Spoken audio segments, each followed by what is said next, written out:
Bhakti Chandima is the associated editor of the Journal of International Buddhist Studies, published by the Buddhist Research Institute of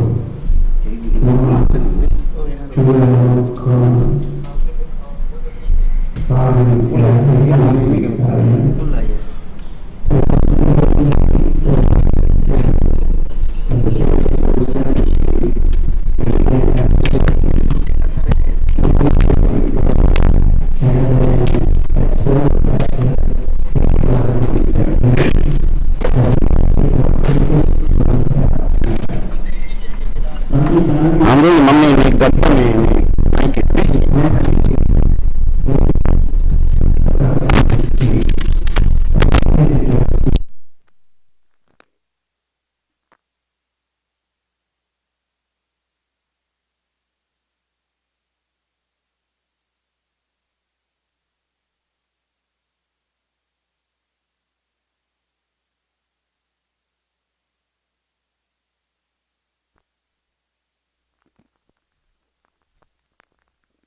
evening to all of you, Dhamma friends at Toronto Mahavihara and others who are joining today.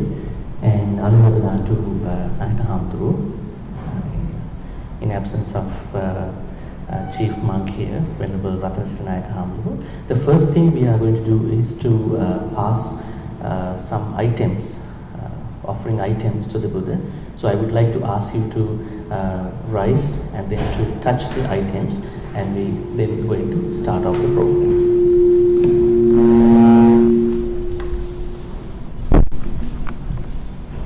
Iti piso bhagava arahang samma sambuddho vichacharana sampanno sugato lokavidu anuttaro purisa dhamma sarathi sattha deva manussana buddho bhagavati iti piso bhagava arahang samma sambuddho vichacharana sampanno sugato lokavidu anuttaro purisa dhamma sarathi sattha deva manussana buddho bhagavati iti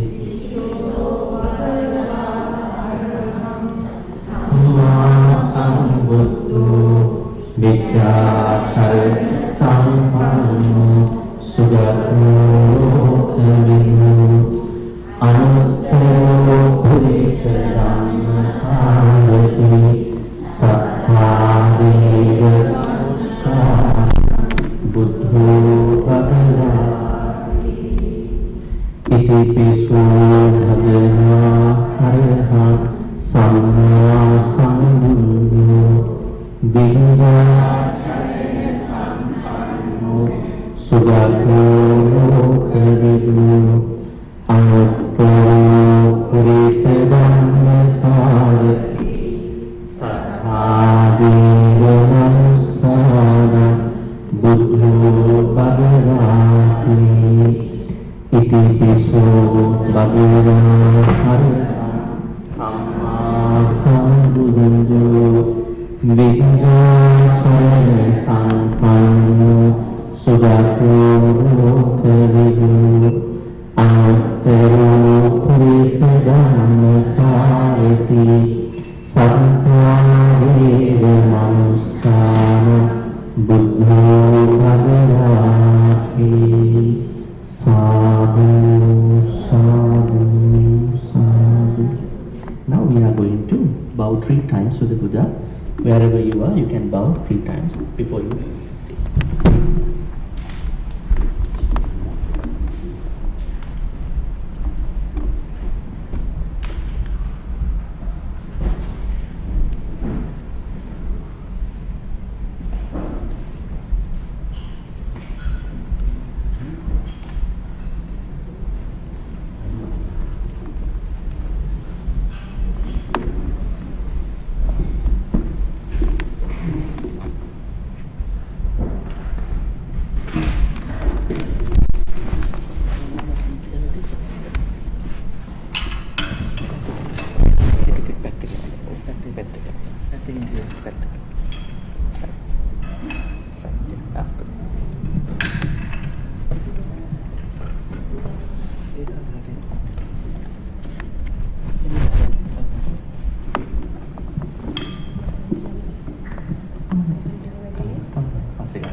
Once again, a very good evening to all of you.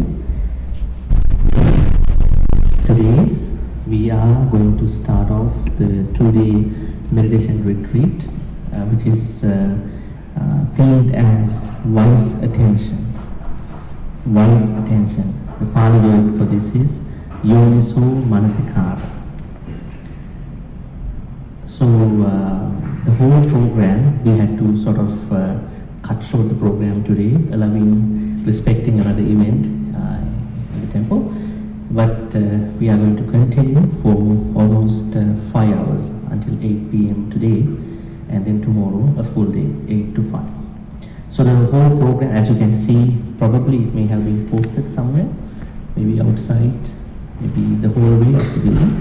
You can see that the first thing is I'm going to give you the 8 precepts, and we do a short Buddha Vandana, and then we will be doing mindful walking, which I will be guiding you even before how to practice that. And then you can see Anapanasati meditation with Satipatthanas, and we have a Dhamma sharing about what is Yoniso Manasikara. We have to understand what it is, otherwise you might pick up some English translations which might plague, which might confuse the Pali idea. And again, a mindful walking and sitting meditation, and we have a Q&A from 6:40 till 7:50, and a bit of chanting, and we're going to close for today by 8 p.m. So the first thing is to give you the precepts. So in order to take the precepts, we have a certain ceremonial way of making that happen. So first, can you all say sadhu 3 times? Sadhu, sadhu, sadhu. Please request for 8 precepts. You can repeat after me. Okasa aham bhanti Tisaranena sating Attanga samanagatam Silang Dhammam Yachami Anugraham Katva Silang Detami Bhante Dutiyampi Okasa Aham Bhante Tisaranena sating Attanga Samanagatam Silam Dhammam Yachami Anugraham Katva Silam Detame Bhante Tatiyampi Okasa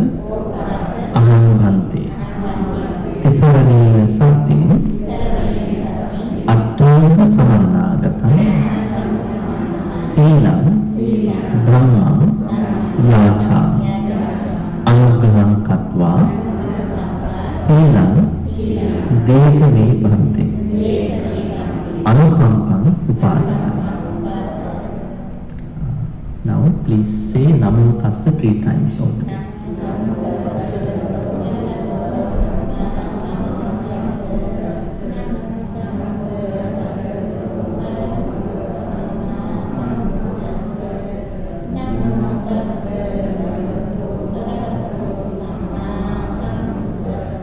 Buddham saranam gacchāmi Dhammam saranam gacchāmi Sangham saranam gacchāmi Dutiyampi buddham saranam gacchāmi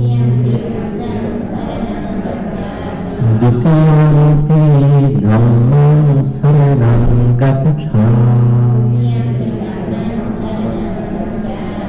Dutiyampi sangham saranam gacchāmi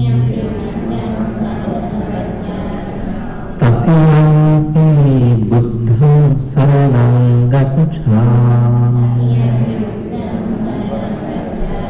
Tatiyampi dhammam saranam gacchāmi Tatiyampi sangham saranam gacchāmi. 8 precepts. Pātipātā vīramani sikkhapadam samādhiyāmi.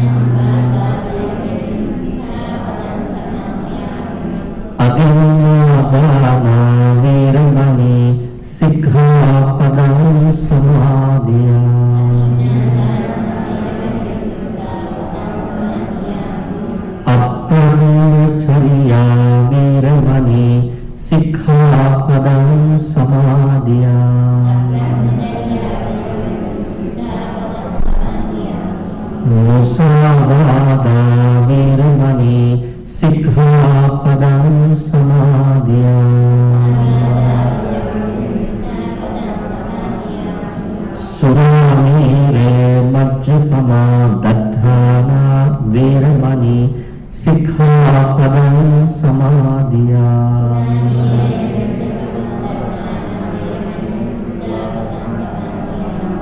Vikāla bhojana vīramani sikkhapadam samādhiyāmi. Nacha gīta vādita visukha dassana māla gandha vilepana dhārana mandana vibhūṣanakkāna vīramani sikkhapadam samādhiyāmi. Uchchāsayana mahāsayana vīramani sikkhapadam samādhiyāmi. Sadhu, sadhu, sadhu. Now we are going to offer offerings to the Buddha by reciting together. Namo tassa bhagavato arahato sammā sambuddhassa. Namo tassa bhagavato arahato sammā sambuddhassa. Namo tassa bhagavato arahato sammā sambuddhassa. Buddha Vandana. Iti piso bhagavā araha sammā sambuddho vidyācharena sambuddho sugato mukhavidu anantaro purisa dhamma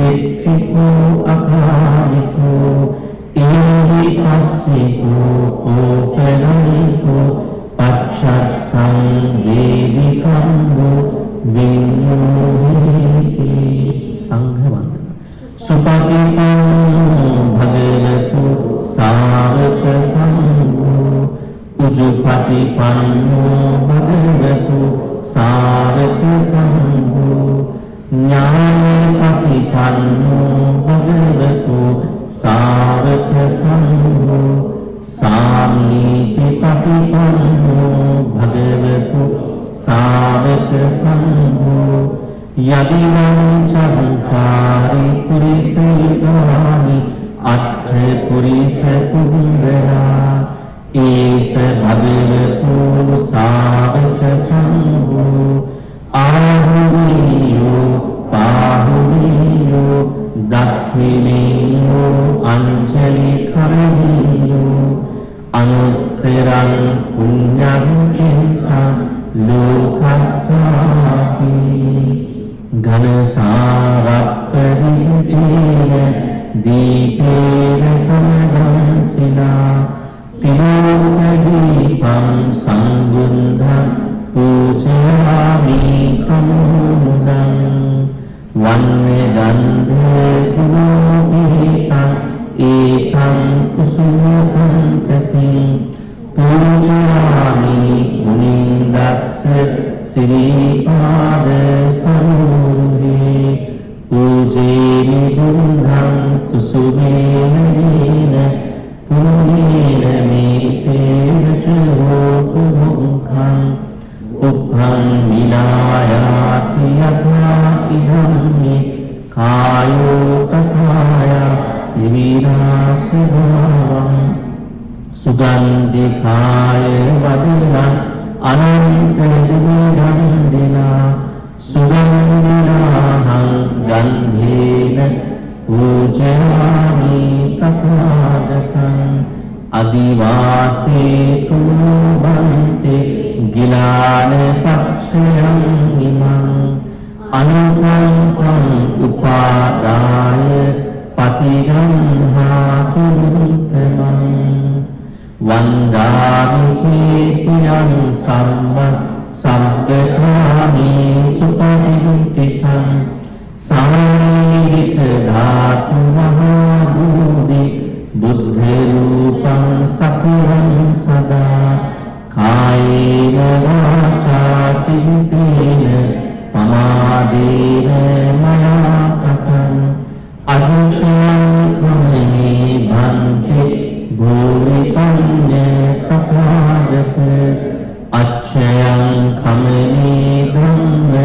Sanditthika Akarika Adhusham Kamani Sangha Supatipanna Antara Sadhu Sadhu Sadhu.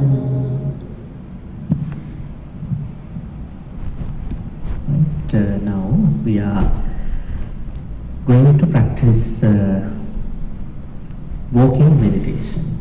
How many of you have practiced walking meditation before? Raise your hand, probably. It's walking meditation. Okay. And others, they know they were not able to practice, probably the instructions. Where did the Buddha ask us to practice walking meditation? If you can remember about certain suttas. Where does walking meditation fall into in the practice of meditation? It was given as a practice of Kayanupassana. Kayanupassana means mindfulness based on the body. This is one of the practices of Satipatthana Sutta. There are 4 Satipatthanas. We can keep our mind calm based on 4 things. First is based on the body. We can keep our mind calm, keep our thoughts. Actually, thoughts, not mind pretty much. The Buddha always uses the word called chitta, C-A-T-T-A. Because chitta, there are many chittas. In English context, there is one mind. We are talking about chittas.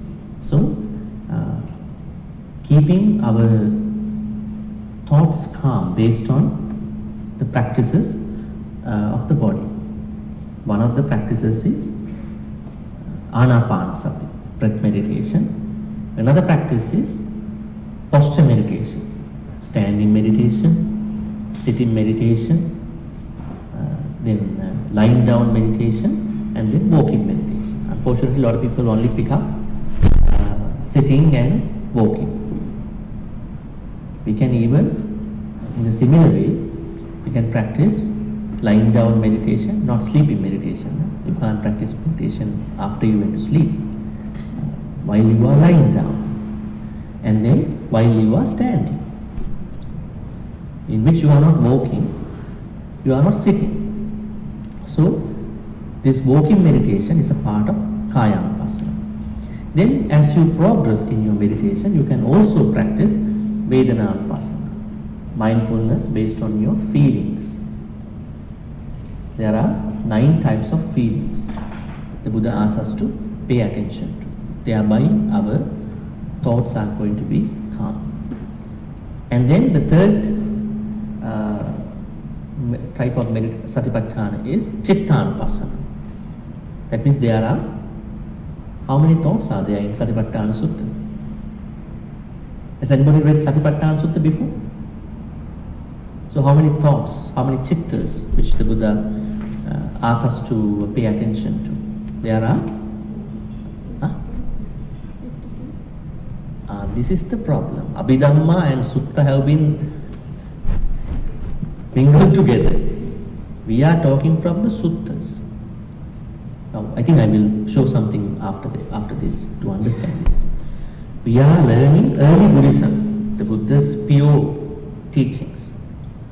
Okay, we call it early Buddhism. And then you can think about school Buddhism, Theravada, Sarvastivada, Mahayana, Vajrayana, all these schools. So there are 16 chittas, thoughts, which the Buddha asks us to pay attention to.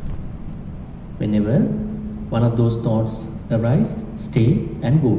We are going to be fully alert at the same time, looking at the arising and then the existence, presence of that thought, and then how it passes. So we can be mindful based on the observation of one of these 16 thoughts which come and go. And the last one is Dhammanupasana, mindfulness based on the mental properties. We call mental objects. Their Dhamma means not the teachings. Their Dhamma means the inherent nature of certain qualities of the mind. Okay? There are 5 hindrances, Panchanivarana. As such, there are even the 4 noble truths. So walking meditation falls under one of the very important Kayanupasana Satipatthana practices. How to practice walking? I mean, I know that there is a certain gap when we talk about suttas and then the actual practice. The real practice and the suttas, we have to understand how much can we bring from the suttas into our actual practice. But if somebody is going too much on the suttas and then does not think about the practical way of practicing, it might be a problem. If somebody ignores the whole sutras and going by a certain modern practice of meditation, it might also be a problem, because you practice a meditation that was not properly given in the text. That's why now we are going to understand how to practice walking meditation. Now, do we walk mindfully at our normal times? We walk for another purpose. Let's say you go to the washroom, then you go to the washroom by thinking, I go to the washroom, not I want to watch how I walk. My main purpose is to go to the washroom, right? And when you walk even outside in your house, elsewhere, you do the same thing. So the Buddha says if we can watch the overall activity of our walking, that will help us to understand where you are, where I am. It helps us to understand our emotional structure. It helps us to understand the quality of our emotions. We have Pali words, Sanya, Vedana and all that. It helps us. Sometimes out of a lot of anger, frustration, you walk, you never know what's going to happen. Because your only purpose is to hit back somebody, take a revenge, be angry. If somebody can bring about a little bit of walking meditation at that point, oh, something is going wrong over here. I have to look at about my walking. My walking is happening in a way that is going to trigger another problem. We are going to respond to somebody with a lot of anger. That's why a bad response, an akusala can be stopped if you can watch your walking, because oftentimes we walk with akusalas. If I ask you a similar question, how many, I would say, what are the thoughts, what kind of thoughts that have been coming up in your mind on a daily basis? Are they more onto kusala side, wholesome, skillful thoughts, or are they more to the unwholesome side, akusalas? They are mostly, to be honest, if you are really, Dhamma practice, we have to be honest. You can talk about sophisticated, deep Dhamma, but when it comes to reality, we have to address this real nature of our thoughts. Mostly, they could be little akusalas.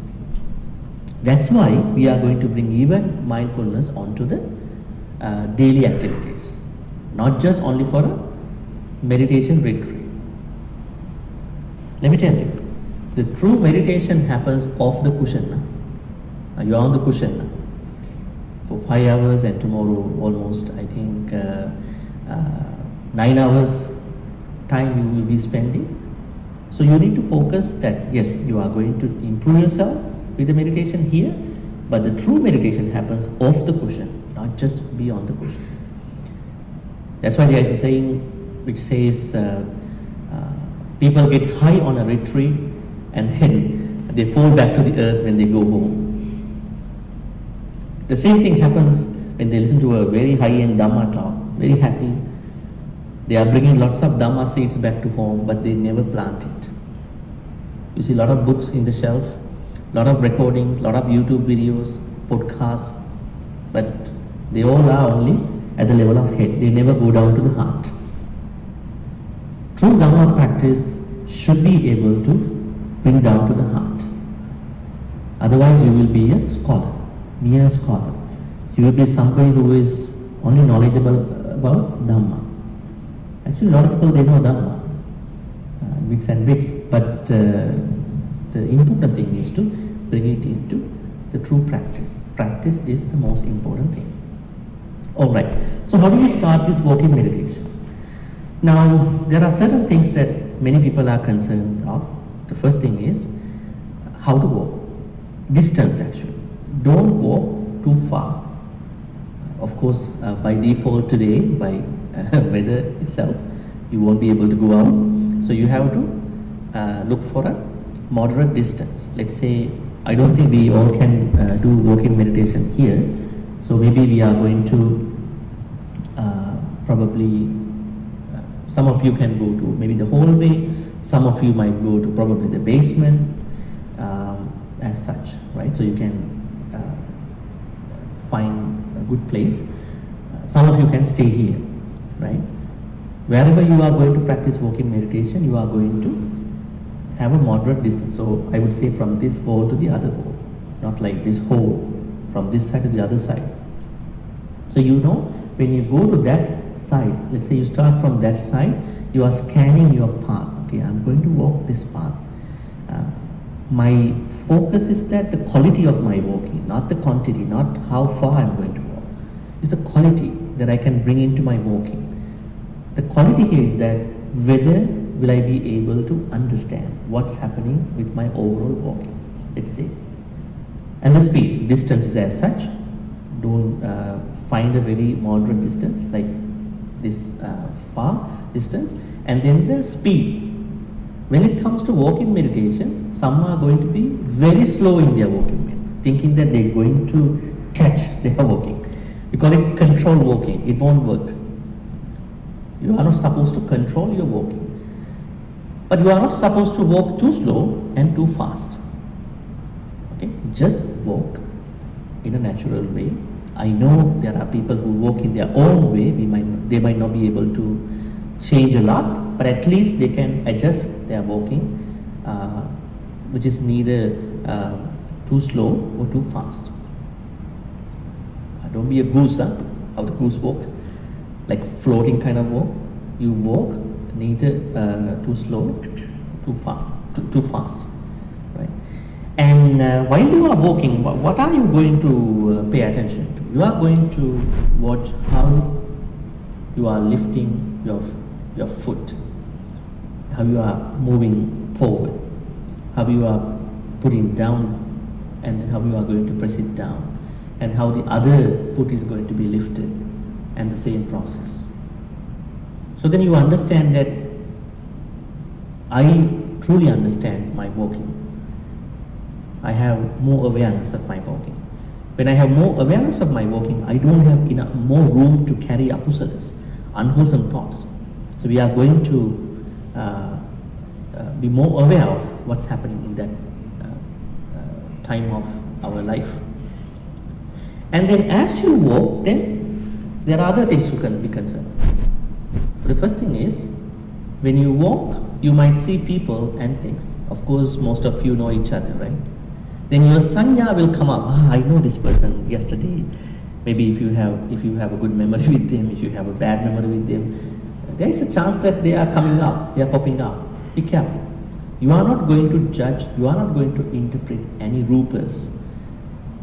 Any person, anything that you see, maybe a light, maybe air conditioning, maybe heating, right? You are not going to interpret, just observe, okay, this person, that's it, but I am going to focus on my walking. That's it. Also, at the same time, you might hear certain sounds. You might not. Whenever you hear a sound, you are going to think that, yes, this is just a sound, I'm not going to interpret that sound. Whether I know this sound, whether I want to do a comparison between the same sound between another day and today, you are not going to do that. You only observe, no interpretations, just move. Also, you might smell certain things if it is, but do not interpret. No interpreting with regard to rupas, saddhas, and then gandhas, who means vision or form, and saddha means sounds, gandha means smell. So you are going to continue your walking. Now you know distance, speed, and how you are going to focus about your overall walking. At the same time, no interpretations. Now here you can see, without labeling or naming or getting caught up. This is how you are not going to not interpret. No labeling, no naming. Overall, you are not getting caught up with that thing. Finally, what's going to happen is, when you are ready to end your walking meditation by I think here 4 o'clock, that's the time that we are going to practice sitting meditation. Stand still for a moment again. Maybe you might be on either side. You are going to scan again just before you finish it. Pause it, choose a moment to end the practice. As you finish, consider how you might bring this kind of awareness into the rest of your day. This is not only a retreat walking meditation. I am going to think how I am going to bring the same peace that I have through my walking into the rest of my day after 8 p.m. Not till 8 p.m. Otherwise, you'll be very good people until 8 p.m. After 8 p.m., you will be going back to the normal, not normal, that comfort zone, and you will be losing the more important things that you learned today. How I am going to bring that to my daily life? How I am going to bring this awareness into my daily walking in my house? Where I am going to bring down my akusalas and all that. Alright, so let's get started our walking meditation now.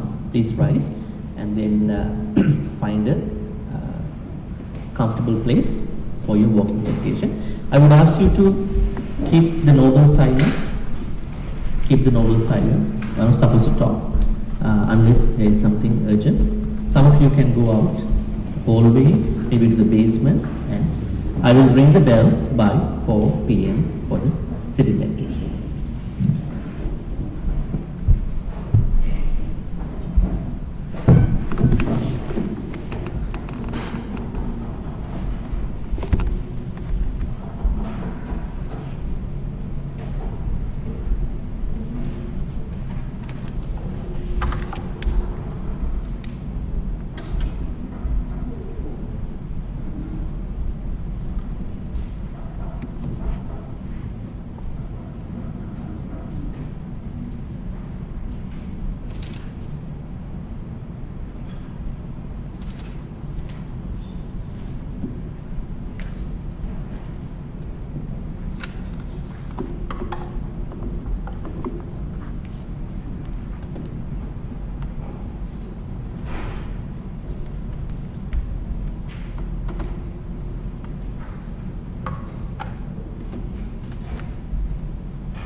please take your seats for the sitting meditation.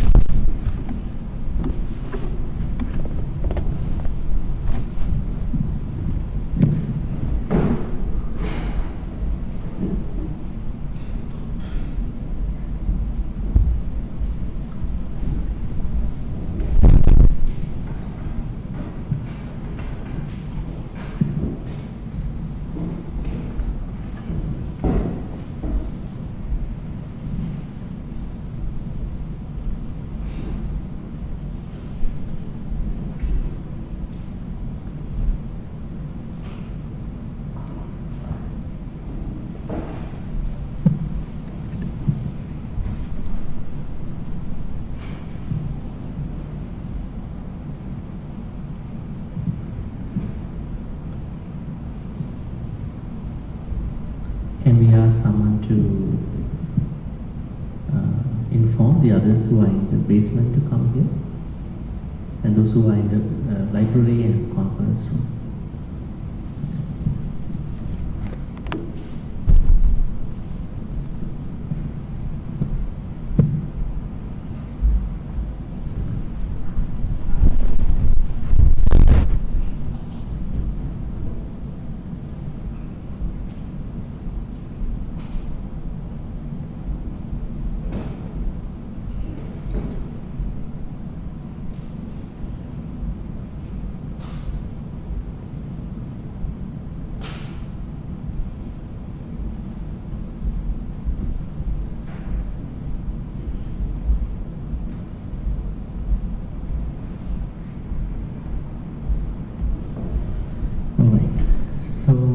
We are going to practice breath meditation as given in the early suttas.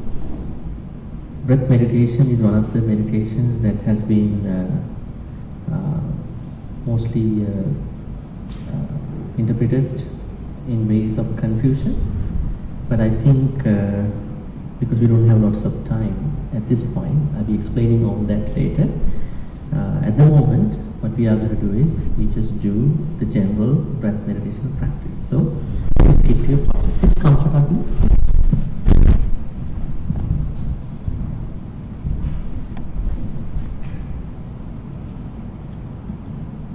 Sit comfortably. You may be seated on a chair or on a cushion on the floor, but sit comfortably. That's very important. Second is your posture. Keep your back upright, but not too tight. But if you are kind of sick, then it's okay. Other than that, try to keep your back upright, but not too tight.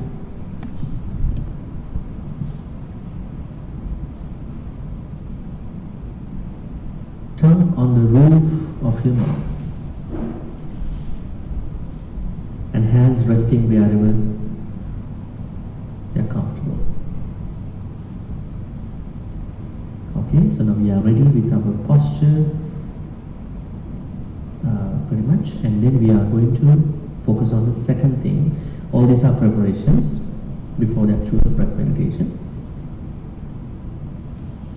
You can scan your body. Scanning here means that you are going to understand that this is the body that I'm going to use to observe, understand my breaths. Just get a sense of your body for weight, size, and other manifestations.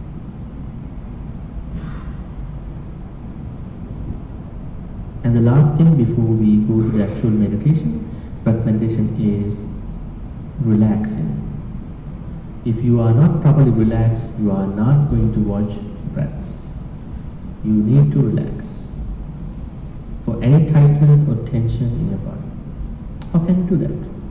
We can take an exaggerated breath, deep breath. We are not going to do this in the actual meditation, because in the actual breath meditation, we are only watch the breaths. We are not taking. We are going to watch natural breaths. So now here, if you think you want to relax, you can take a deep breath. One deep breath, maybe 2 to 3 deep breaths, unless you feel relaxed.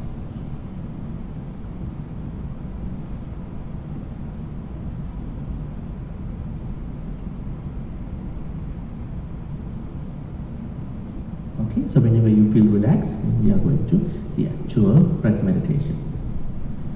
Alright, actual breath meditation starts from watching breaths. Breathing happens, it's natural, but we are going to watch breaths. It could be a long breath, short breath, or a fusion.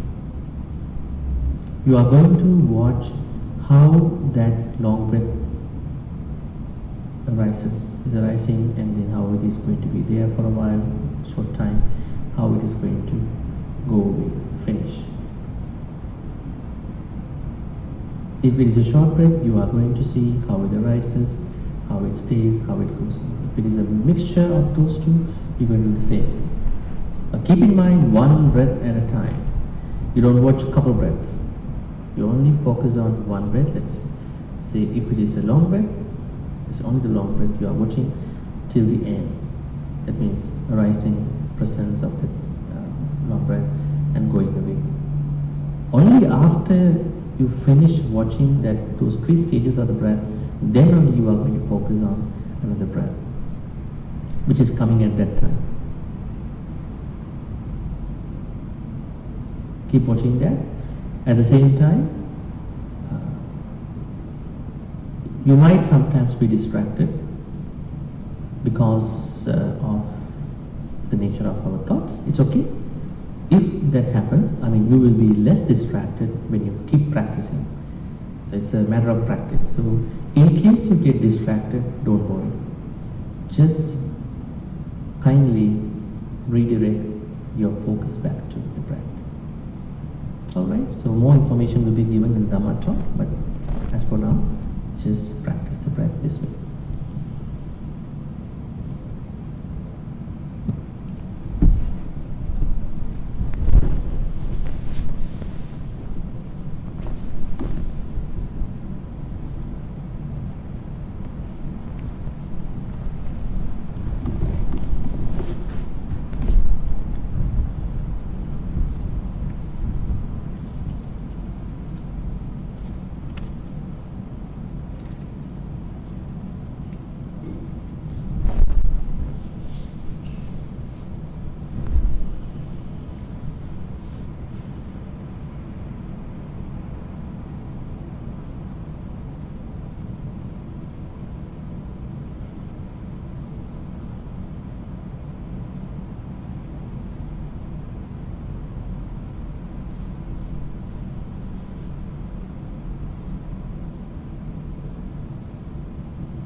Sadhu, sadhu, sadhu. Now we are taking 15 minutes of break time. So please, if you want to have a tea or coffee, you can have it. Go to the washroom. And be back here by 4:45.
අවසරයි කාටියට පොඩ්ඩක් ස්වාමීන් වහන්සේලා ඇහෙනවා මදිලු mask එක දාපු නිසා නෑ mask එක නෙමෙයි කතා කරන්නේ මම සවුන්ඩ් ප්‍රශ්නයක් තියෙනවා ඒ ටික පොඩ්ඩක් ඇහෙනවා පොඩ්ඩක් මෙයාට පොඩ්ඩක් කියනවා මෙයා තමයි සවුන්ඩ් කරන්නේ මේ මෙතන මේ ඔව් පොඩ්ඩක් කතා කරන්න දෙයක් වොලියුම් එක හයි කරලා කමක්ද දන්නේ නෑ මොකද්ද කියලා මට තේරෙන්නේ නෑ මොකද මේකක්නේ ඔව් පොඩ්ඩක් කතා කරන්න දෙයක්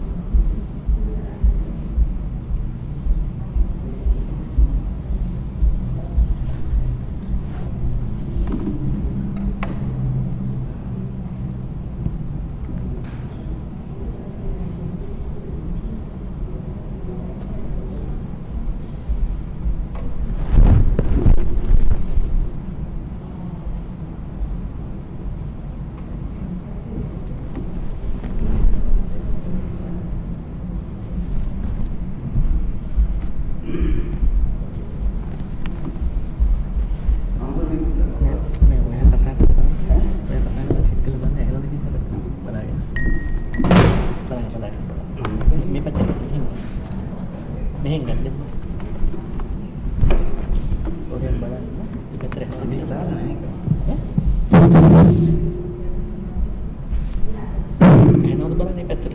ඈ?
තව පාට දිනවා තමයි වෙන අපේ අද නැතන පාකිට ගේන්න. මේ ටිෂු බොක්ස් එකක් තියෙනවා ටිෂු බොක්ස් එක ටිෂර් එකක් තියෙනවා.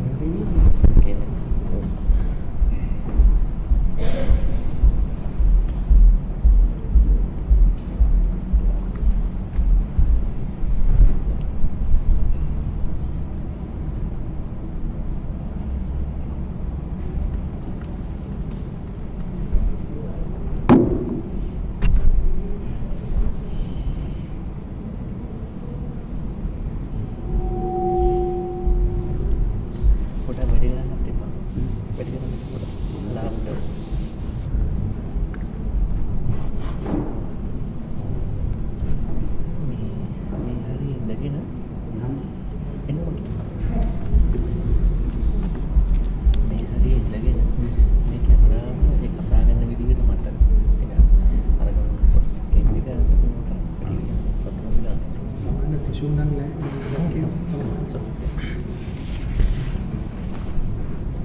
Now, my friends, asking you to come and take your seats. We're starting in a few minutes.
Some of you cannot hear me.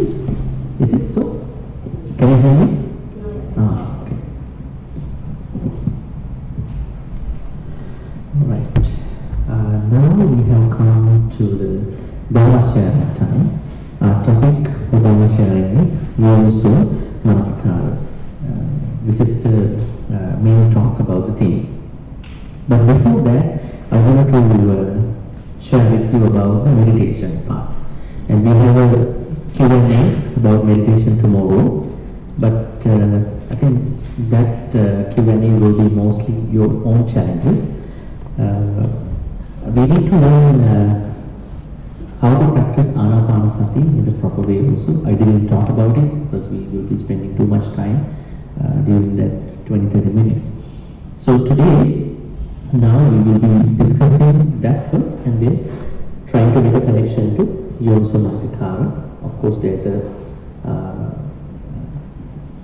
connection to Yoso Manasikara with our Anapanasati practice. Alright. Now you know Anapanasati means that you are going to watch breathing. You are not trying to take breaths. This Anapanasati is the only meditation. The only meditation practice that covers 4 satipatthanas. What are the 4 satipatthanas? Once again.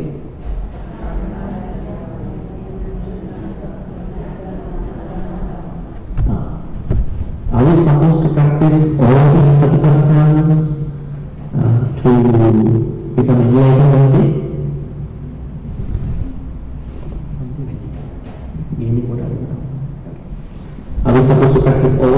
Satipatthanas?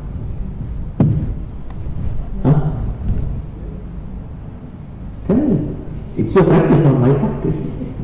I do my practice. Are we supposed to practice all these Satipatthanas to get enlightened? You think so? Doubtful. Not necessary. Yeah. This is why the Dhamma sharing is very important. A lot of probably confused. I think this board, I hope that you can see. It's a small board, like I'm teaching grade 1, 2, 3, 4 students. Of course, it might be correct in the way of Dhamma. Okay, so how to say? Kaya Anupassana.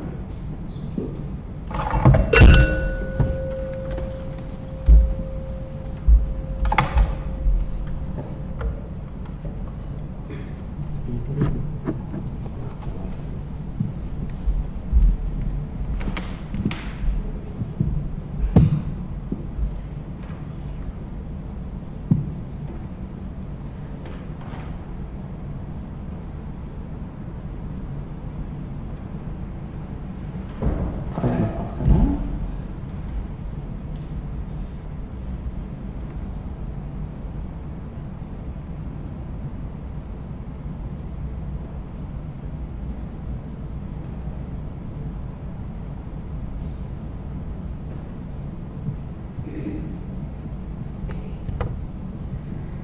So even one anupassana is enough to enlighten if you want the enlightenment. But each satipatthana carries different exercises, right? I think I informed you at the beginning. And most of the practices are around this satipatthana. So if you are concerned about one meditation that covers these 4 satipatthanas, there is one meditation for that. What do you think about it? Now let's say you walk, it is a kind of person, it might not be Vedana, Chitta Dhamma, initially. Somebody said something. What is that meditation? Anapanasati. When you practice Anapanasati, it covers these 4 satipatthanas. And as you can see in the Anapanasati Sutta, in that chart, it is what we have learned. See? So Anapanasati Sutta, this is one of the suttas in the Majjhima Nikaya. This sutta says when you practice Anapanasati in the proper way, you will cover all these satipatthanas. Now we will learn certain important things about this Anapanasati meditation.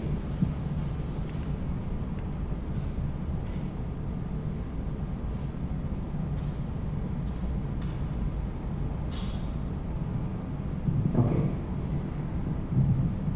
When you practice Anapanasati, if you progress in that meditation, in that breathing practice, initially there is something that you will note in your practice. You will start seeing certain indications in that practice. It might be a color, it might be an object. Have you seen people saying they feel like they are floating, they see black color, they see a storm, those kind of things. It is a progress, right? Because we are not always trying to train our thoughts. Once we train our thoughts, there are certain indications coming up, like a flashback. So we would say indications, but people get caught up with that. So I would say they get caught up with these indications. They think they have come to the enlightenment. They are very happy at that point. See, I am seeing a black stone. When people say, I see the black stone, the other meditator is confused. Ah, why don't I see the black stone? Right? When somebody says, I feel like I'm floating, but the other person might feel, why I am not seeing that?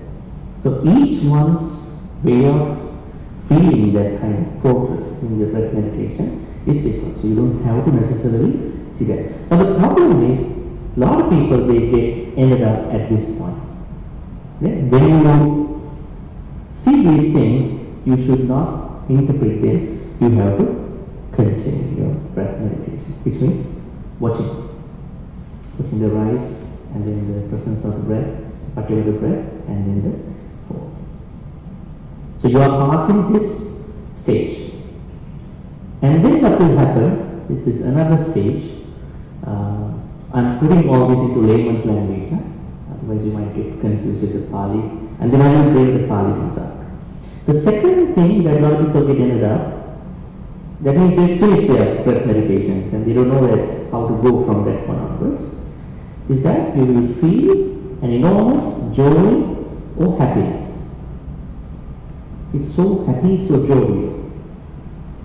Yes, as you practice, even you after understanding those indications that I should not end up, then you will feel, when you keep going, there is an enormous amount of joy and happiness. You should not end up at this point. Yes, you are happy, you are jovial, joyful, but you continue watching your breaths. If you are lucky enough, you will be able to progress more. Then you will, some people, if you are successful enough, you will feel that you are almost breathless. Some meditators say, when I keep meditating, when I do my breath meditation, I feel I don't feel I'm breathing. Can that be true? It is not true. You are breathing, but you don't feel that you are breathing. Because your breaths have been super calm. Why do we feel that we are breathing? When an akusala arises, we feel that we are breathing. We have heavy breaths, we feel very, hard on the breath, we feel we are puffing. So these things are happening because every akusala gives some physical indications, particularly breath side. So when you are very successful, that means you are not getting caught up with these indications. You see them, you observe them, and you are continuing, and then you are joyful happiness, and you are also not going to end up at that point. When you are further continuing, you will feel you are not almost breathing, but you are breathing, but you don't feel it. Okay?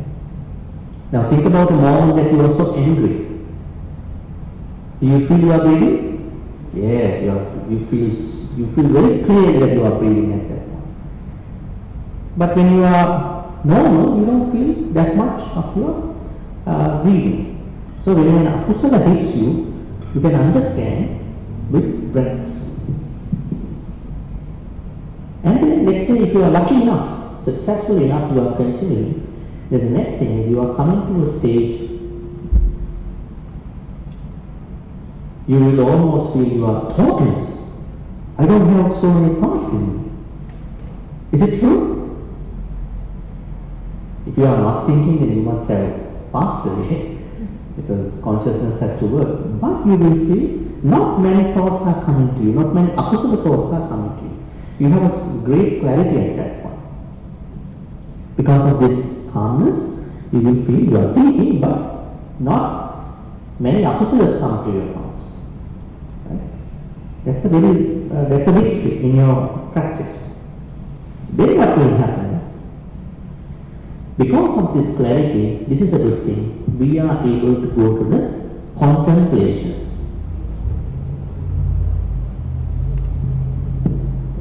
These are certain things you might get caught up. But this is very interesting. This is a helpful practice. There are 4 contemplations to practice. The first one is anicca. I will explain. The second one is Vidava. Third one is Nirodha. Fourth one is Patilissa.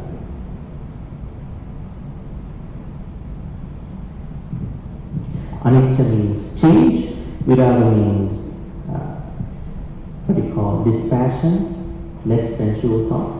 Nirodha means you feel the cessation. Patilissa means you feel that you are able to think about letting go. Now, you are not going to pick up all these. You will pick up the personal experience with regard to anicca. One of the very abused Buddhist words in the Buddhist dictionaries, in the Buddhist world, anicca. Why do I say it's such a very abused word? People use it only to talk about their negativity in their life. Isn't it? I'm getting all, see anicca. See my XYZ passed away, anicca. And then I lost money. This thing happened, that thing happens. Why don't they talk about their promotions? When they are successful in their business, when they are making many other changes in their life, they also anicca. They only take one part of anicca.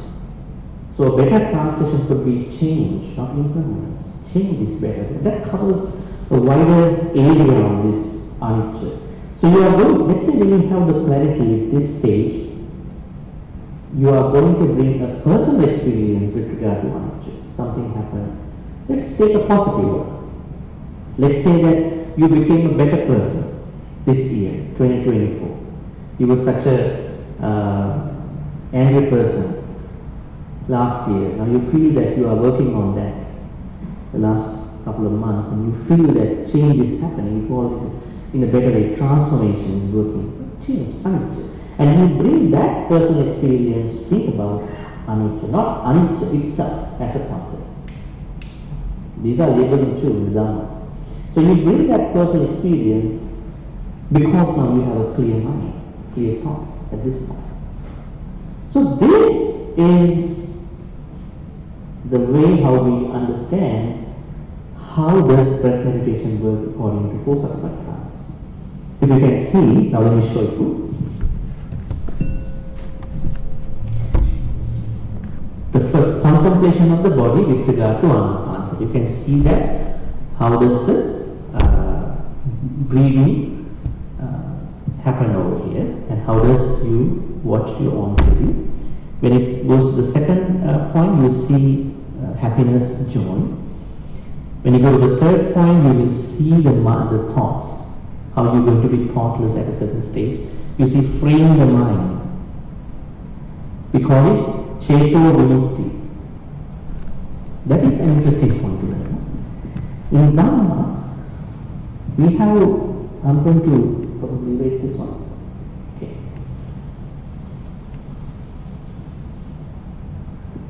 What are we doing in our practice? Now you come to the temple, vihara, you want to practice Dhamma.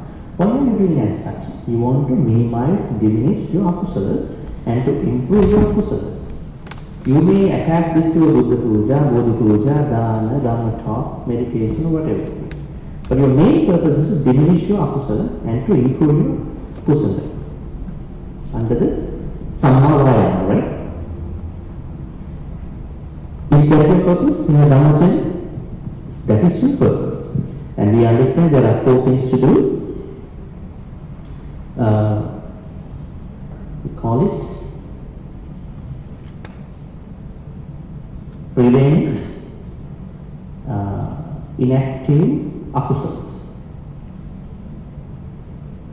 That means you are not that kind of a jealous person so far. You are good.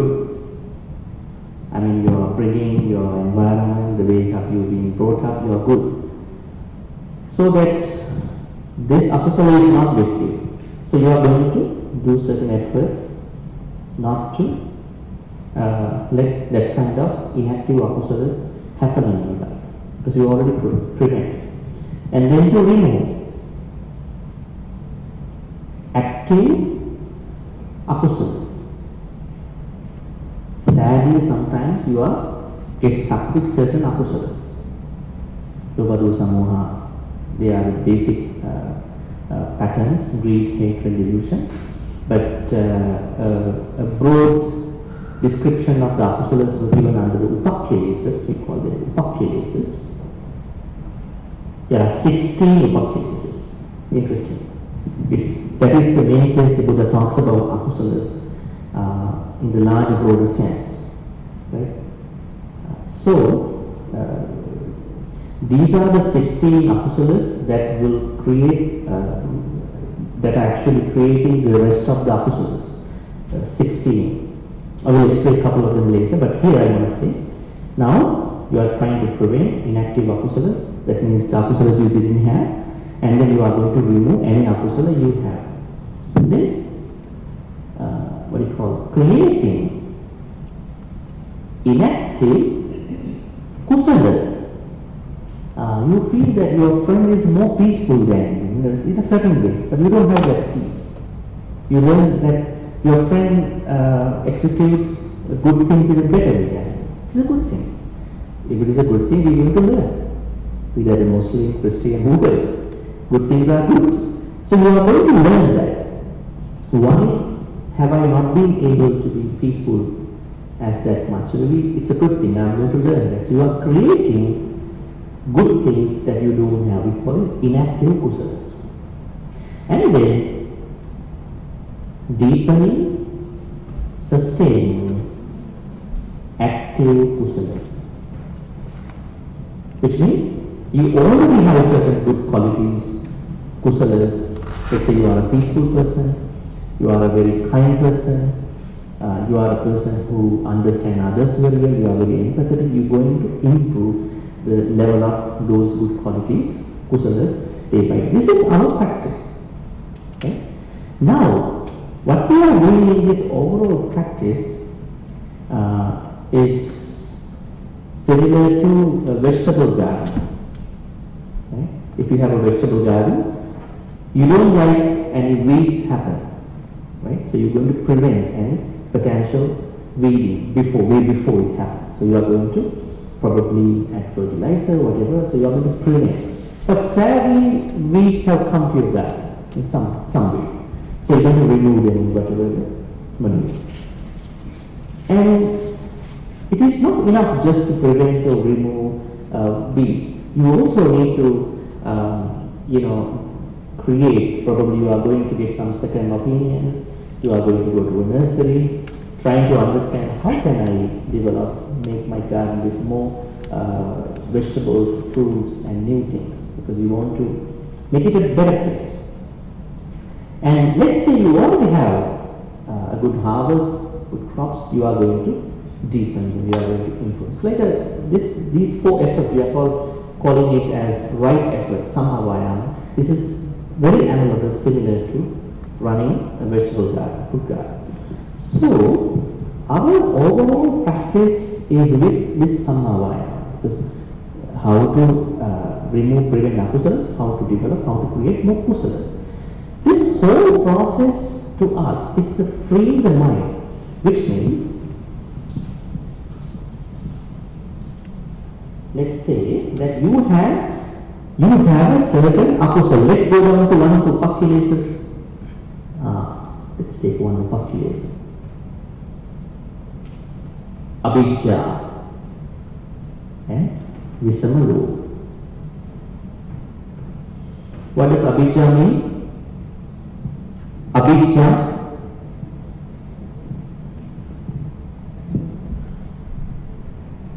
what does it mean?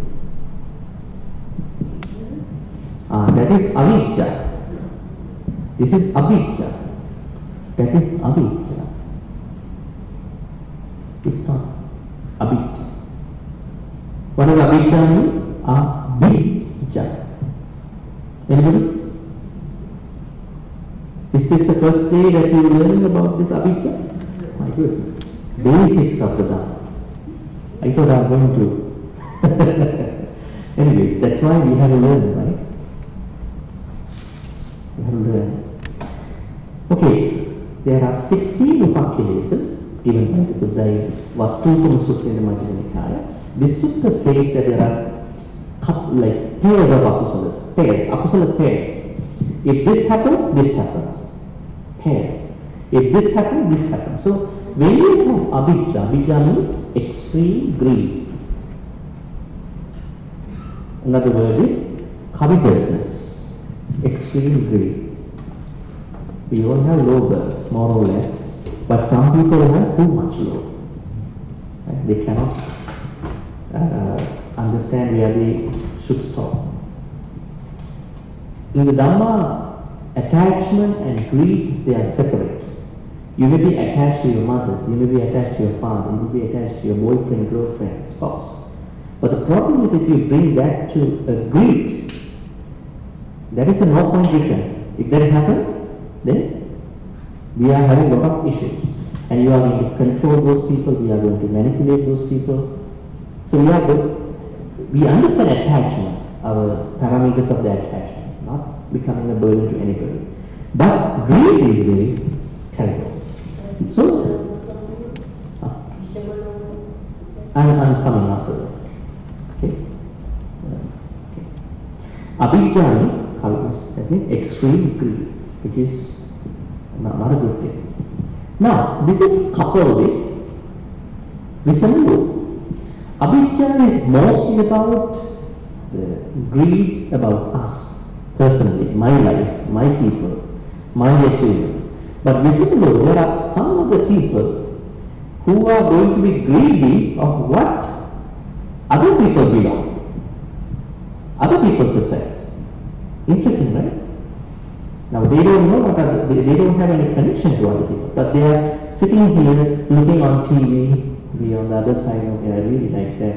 I'm so greedy about that, and they are developing a certain greed about what other people have. This is called visammu.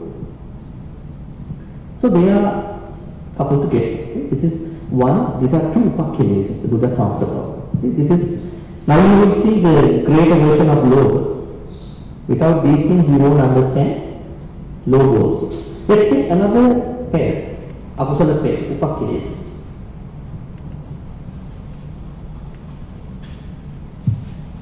Abhijja, visammu, and koda and upanaha.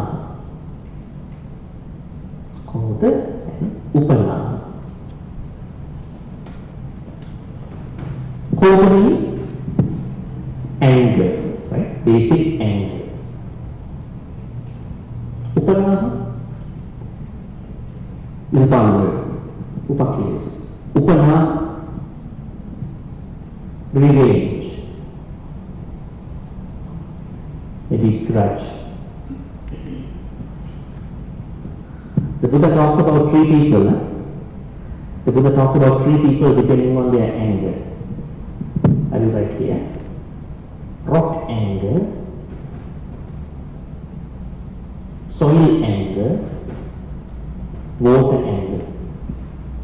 There are some people in this world, when they get angry, their anger stays longer. Maybe decades, years, maybe in the samsara. They die with lots of hatred and they bring that hatred onto the next life, maybe many lives. Right? It happens. So when you are not able to understand an enormous level of somebody's anger, there is no way to help that person out. This could have been coming from another life, probably.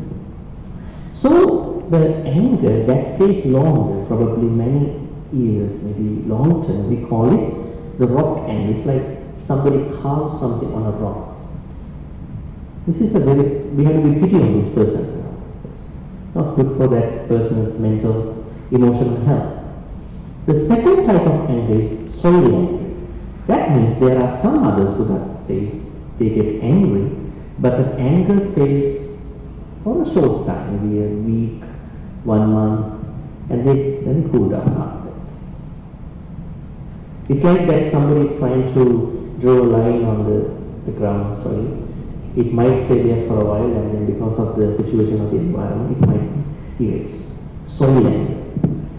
And the third angry person is call it water anger. There are people when they get angry, they cool down very fast. Maybe couple seconds, couple minutes, 1 hour maybe in the morning they are arguing each other, but by the evening they are okay. Something is more substantial than the akusala side actually. Water anger. Let's say somebody is drawing a line in the water. Once the hands is off from the whatever the thing, the line will be erased. The Buddha said, try to be that person. Try to be that person. It won't be happening automatically, right? But don't go to these two. They are really bothering us. So krodha means anger, but when the anger is not properly understood, go to grudge. These are real life stuff, huh? Not those fantasies in the Dhamma, right? Real life things. Alright, that's a different practice. I don't want to talk long about that. So we're going to go back to our third, stage of our breath meditation now. Now, we are doing all these things. Let's say you have anger, then you don't like it, you really want to heal from this, you want to practice metta. Metta means?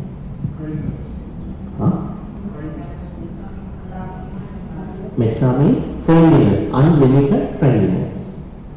Right? Unlimited, boundless, unlimited, infinite, boundless friendliness.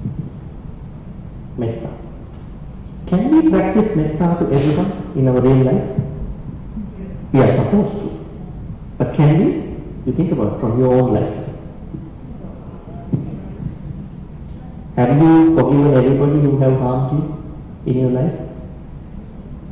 See? So metta is just a buzzword.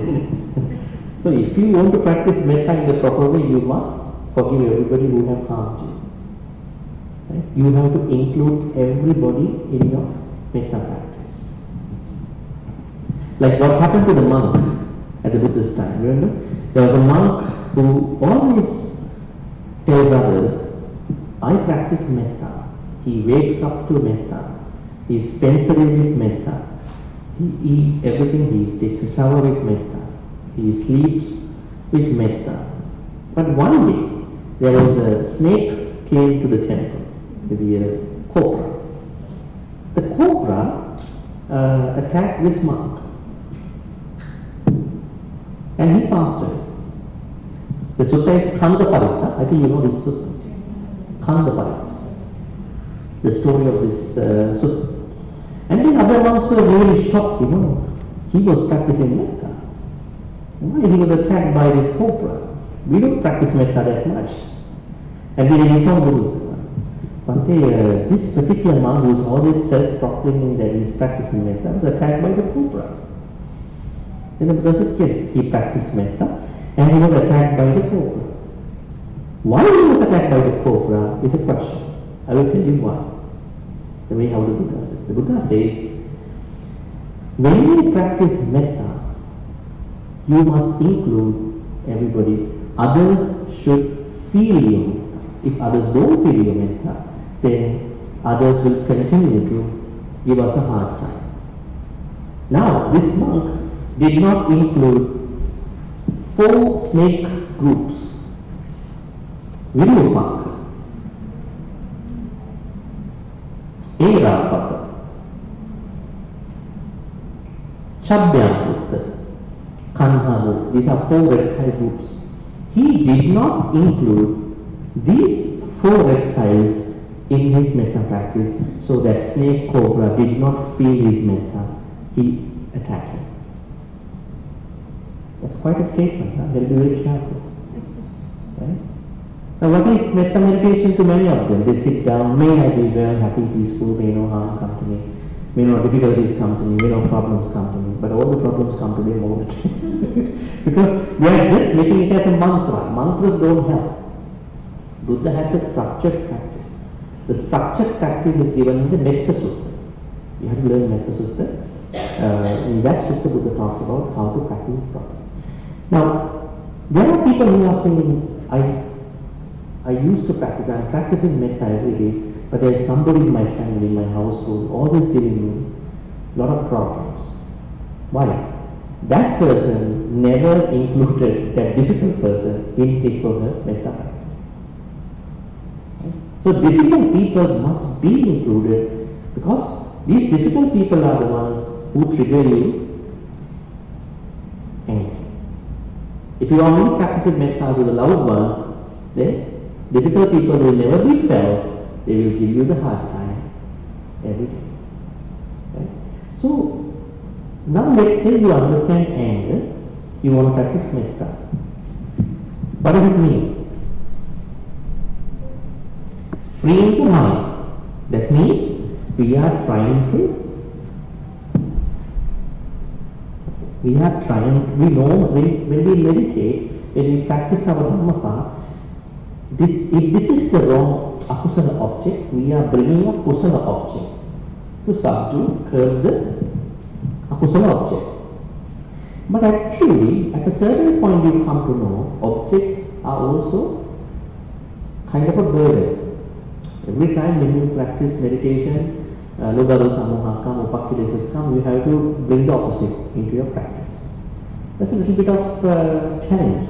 Right? Every day you have to work on. That's why the Buddha said one day you have to free your mind also from all these things. We call it Cheto Vimukti. Cheto Vimukti. Higher Dhamma, don't be really worried about this term. Cheto Vimukti. That means we have to free our mind from all the objects. Kusala, akusala, any object. Because every time otherwise we have to bring in the opposite version onto the akusala side. That will happen to you at the level of this thoughtless level of breath meditation. And as you practice, when you come to Cheto Vimukti, then you will have to release you also from Panya, wisdom. We call it Panya Vimukti. Cheto Vimukti, then Panya Vimukti. That is a level of the higher Dhamma practice. Don't worry, I just tell you how they work. And the last one you can see, contemplating on impermanence, change. Right? So you can pick one of these. This is how we are looking at the breath meditation. If you don't practice breath meditation according to these stages and then understanding the issues, then you are not going to make any progress.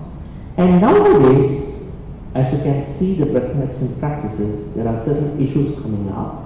It is because of learning breath meditation from different styles, isn't it?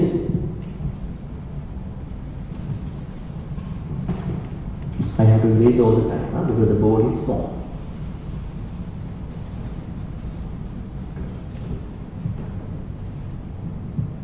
Have you ever heard there are some instructions that go that when you practice breath meditation, you also need to watch the rise and fall of your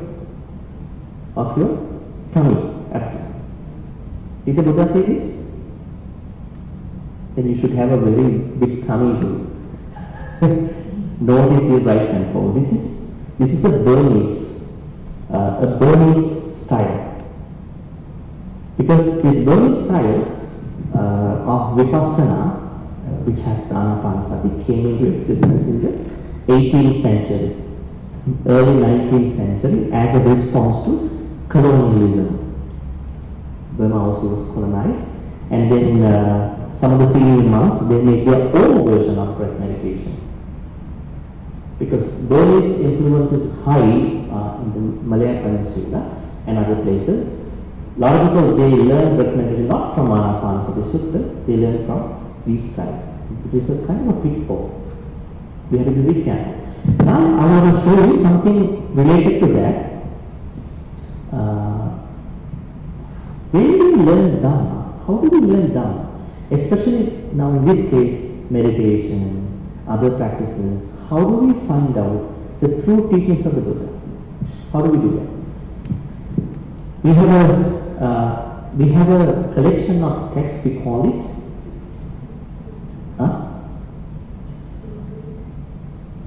let me explain to you. Early Buddhism. Early Buddhism. Alright? Early Buddhism. What does early Buddhism mean? The unadulterated collection of the text. But people understand the school Buddhism, Theravada, Mahayana, Vajrayana, and other schools.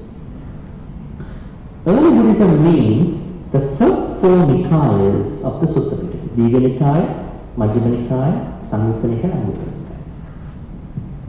These are the widely accepted, unadulterated versions of the Buddha's teachings. Khuddaka Nikaya has certain additions. Right? How did the Buddha explain his teachings? What were the Pali words he used?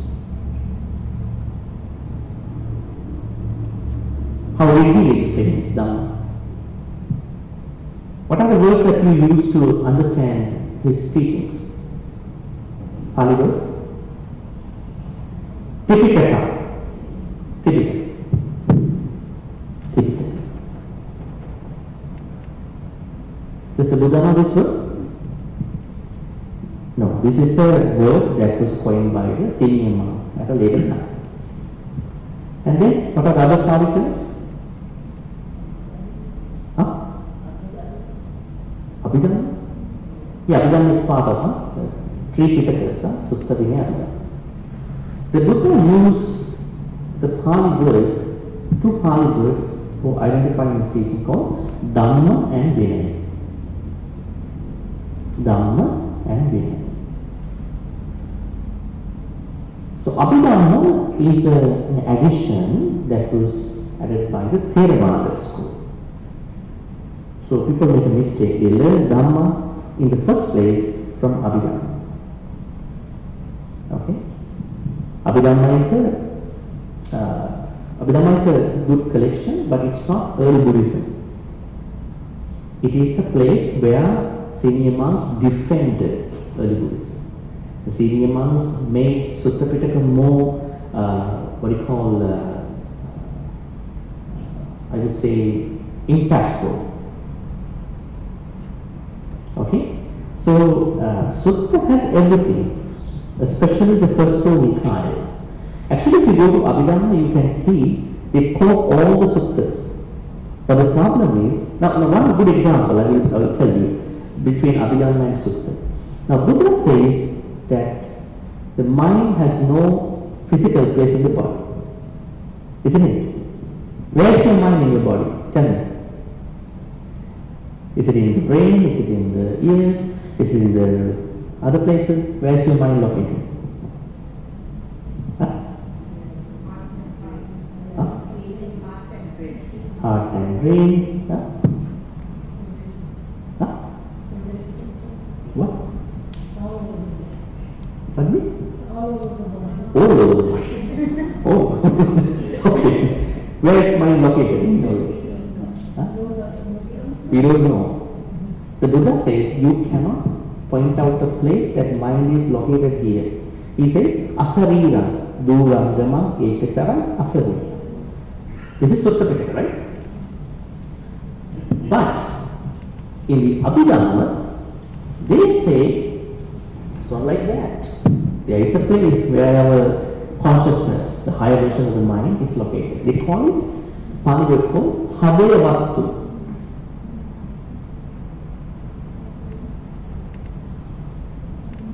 Hadevattu. What does it mean? This means that according to Abhidhamma school, our consciousness lies in the blood associating the heart. Let's say you have a bypass surgery, maybe your heart is taken out, but it still needs some blood. Right? So if the heart is working, as soon as the heart is working, consciousness is going to be with them. But Buddha never said this thing in the suttas. He doesn't worry about it. It's an Abhidhamma thing.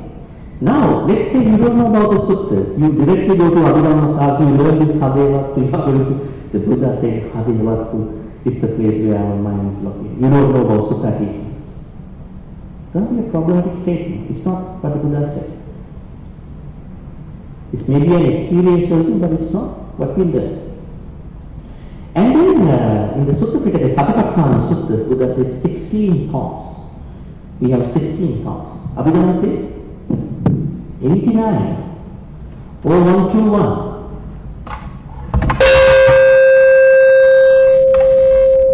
Right? So these are different numbers. Yes, 89 or 121. So, what do you call? So there are some issues like this. So better to learn Dhamma from first four Nikayas, early Buddhism. I am teaching everything from the early Buddhism, unadulterated. It's better to learn from that way. Okay, now we are coming to learn our topic. Any questions about breath meditation so far? Along with what we learned? Yes. Can we mix the happiness and then go to slowly move the breath? Can we mix? Miss it. You can't miss it. It is an automatic state of mind. You will feel happy. Yes. So this order is mostly automatic. I said be careful at the point of those stages. Don't get caught up. When we are happy, we are going to interpret that happiness, isn't it? That is the problem. Now, normally when you are happy in your normal day life, you are going to interpret, this happiness was not with me in my early years. This person gives me lots of happiness, unlike the others. In the same way, you might be doing the same interpretation with the Dhamma thing. I didn't come to this point of my Dhamma thing, so I'm going to compare that. So Buddha says, just observe that happiness, continue watching the breaths. Alright? Yes. Okay. Those stages, do they come like in order or just like you said, like We could say they are gradual. strong indication? So and then the other one. So does it come like in order or is it Yeah, more likely. Yes, more likely. So when somebody says to me that I am pretty thoughtless, I understand that person has gone down to the third one already. Yeah. Yes. We will take two more questions and then go to the topic. We will take other questions later. Yes. Once you come to the stillness of the mind, you don't contemplate that the jhanas are the next step. No, jhanas is a different practice. Jhana is a Hindu practice. Buddhism borrowed from Hinduism. But Buddhist jhanas and Hindu jhanas are two different things. Let me ask you a question by writing something here.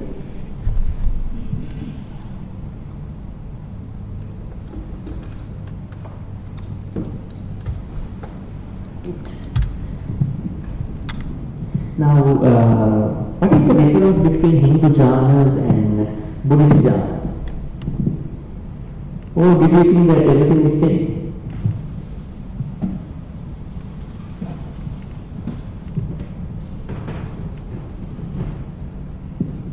Okay, so how many jhanas are there?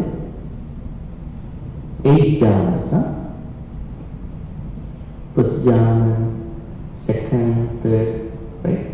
First jhana, second, third, fourth, fifth, sixth, seventh, eighth.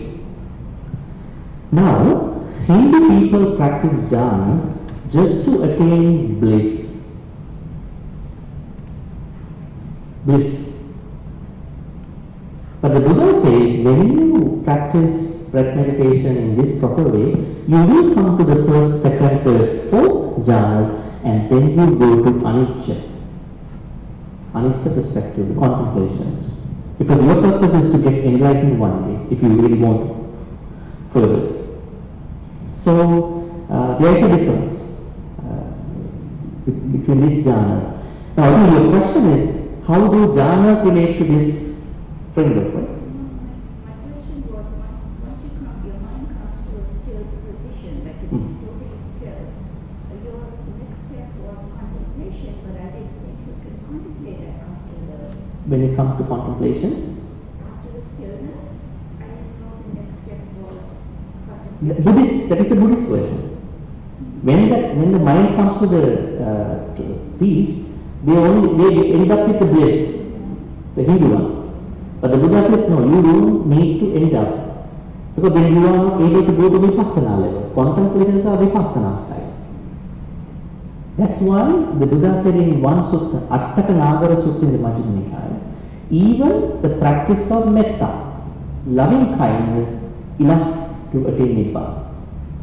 Enough.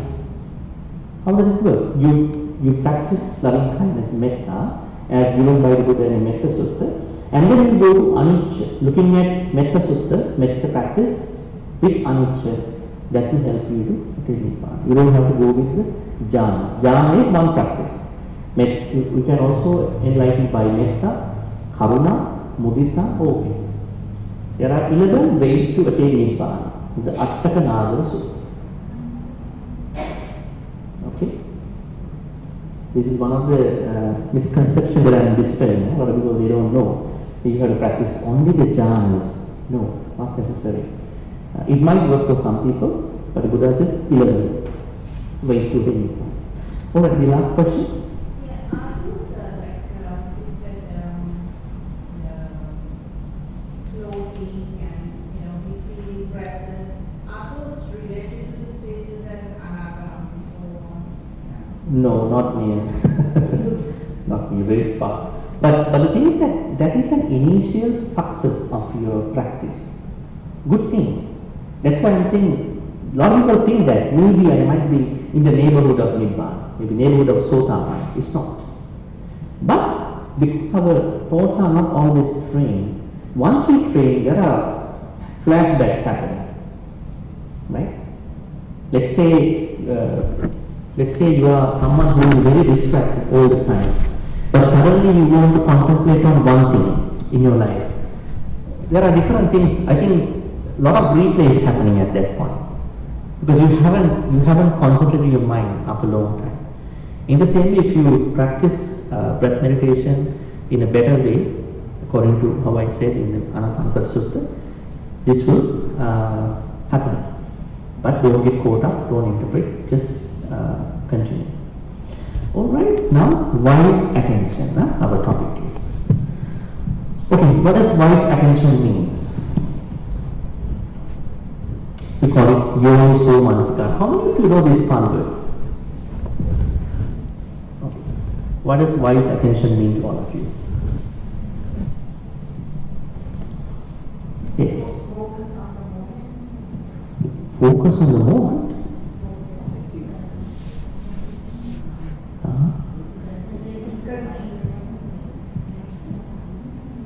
Yeah, anybody? One person, one time. Otherwise, it will be Ayoniso Manasikara. The opposite, Ayoniso, unwise. Yes?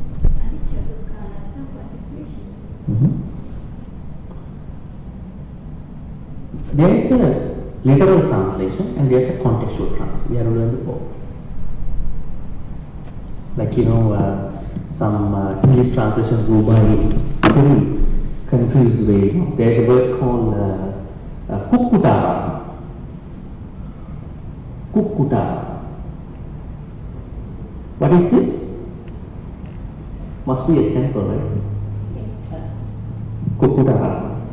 Actually, the Attaka Nagara Sutta was given in the Kukkutara. So the English translations go by the monastery of chicken feet. Chicken feet. Kukkutara. Actually, Kukkutara means the name of a banker. Setti, like Anathapindika. His name was Kukkuta. You cannot translate literally. This is why some of the translations they have really confused. You have to be very careful. You have to learn some Pali. Learn some Pali. Not Pali as a language. That's too much. You won't have time to do that. Like, Vanaro Rukkamha Patati, monkey fell from the tree. That kind of Pali. But you are learning Pali only to understand Dhamma, not as a language. That's too much for you because you won't have the background, right? So, we have to be very careful. That's why I am saying this Yoniso Manasikara has a literal translation and a contextual translation. Let's go and see.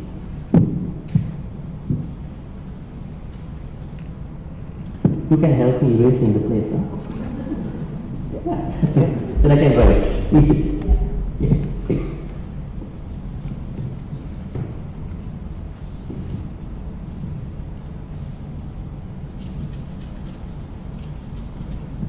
good. You want to stay over there? Stay over there. Okay. Yoniso.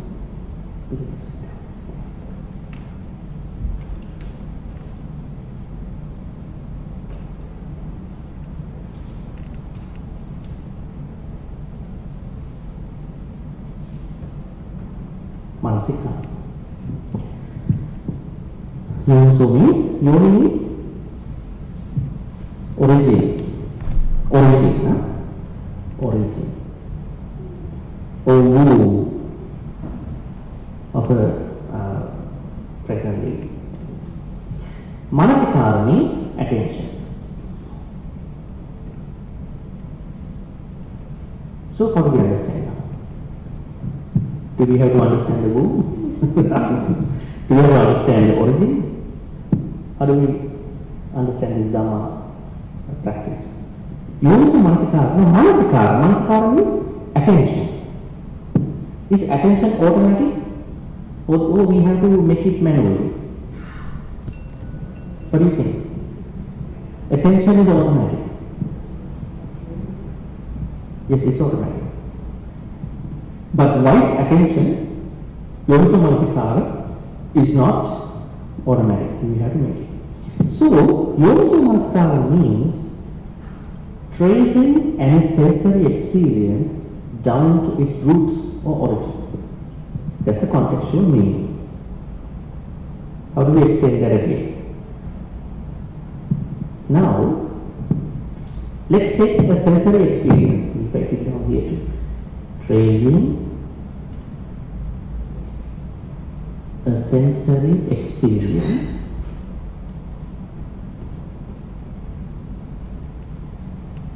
down to its origin. Sensory experience. How many sensory experience do we have? Chakku, eye experience, sota, ear experience, then gandha, that means smell experience, then rasa, taste experience, and then pottampa, touch experience, then mano, mind experience. I think these are the experiences that have been giving us a good time, bad time, every day, every moment. We are trying to reflect upon how delicious were those foods compared to this restaurant, that one. People, how good are they, how bad are they, the smell, aroma, right, and the touch, coziness, comfort. We are always, our whole day is spent on these things, giving attention to these things. We are oftentimes very worried about these experiences, especially when you see somebody who is having better experiences than us, then we are having so much different thoughts, right? Even some people wake up to things that they don't have, right, in their life. When they wake up, they don't think about the blessings that they have. They cannot count on them. They think about, oh, these are the things I don't have in my life, and they go to sleep by thinking what they don't have. But the Buddha says all the time, count on your blessings when you wake up. You are happy. You have lots of things than other people. Why do you only compare to people with what you don't have? You have acquired a lot of good things. So, in the same way, any sensory experience. Right? So, you need to trace every sensory experience down to its origin to have Yoniso Manasikara. Now, an example. Angry. I think we've been talking anger a lot. Maybe, probably a moment of mild irritation in your life because of somebody. A mild irritation. Right? At that point, you might be picking up that mild irritation only from a certain level of that experience. If the experience is like this, you only take this level of that experience and you are going to react to that person. You are going to interpret those people, you and them. Maybe you are going to argue with those people. But your estimate, your whatever understanding of the experience is very provisional, very marginalized, right? And then now you are talking to other people, you are going to react, you are going to work with those people. So can that be a Yoniso Manasikara? No. Yoniso Manasikara means if there is an experience, you are going to fully understand, trace that experience fully, and then to make a response to you and to others. It's like an iceberg. You know, an iceberg. Mostly the tip of the iceberg is above the sea, and the rest is down below the ocean. It's like we only look at this tip of the iceberg and trying to understand the iceberg. In many situations in our life, we only look at a very provisional, a very small area of that experience, and we are going to interpret, we are going to make our own judgment, and then we are into a big mess in our life. That doesn't happen if you have Yoniso Manasikara. You are going to give a full understanding of the experience and then to respond to other people.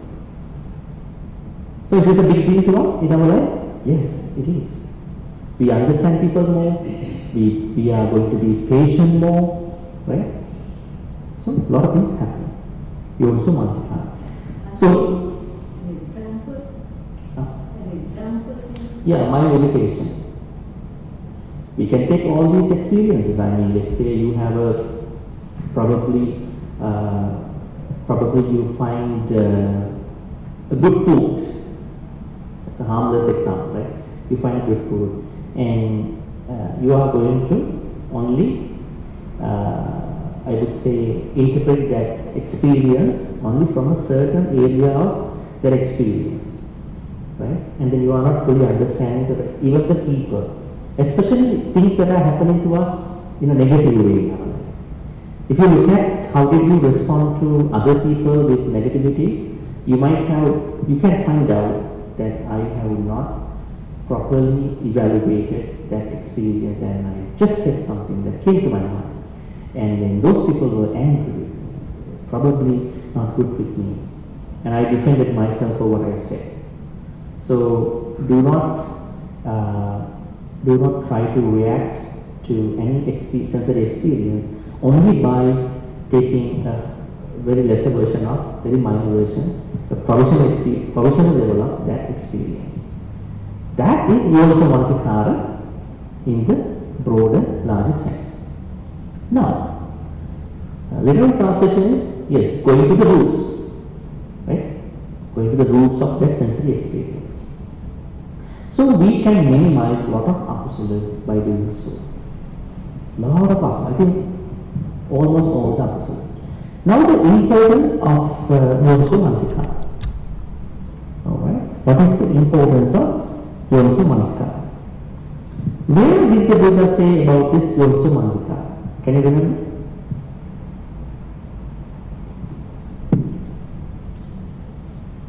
In which context did the Buddha talk about Yoniso Manasikara?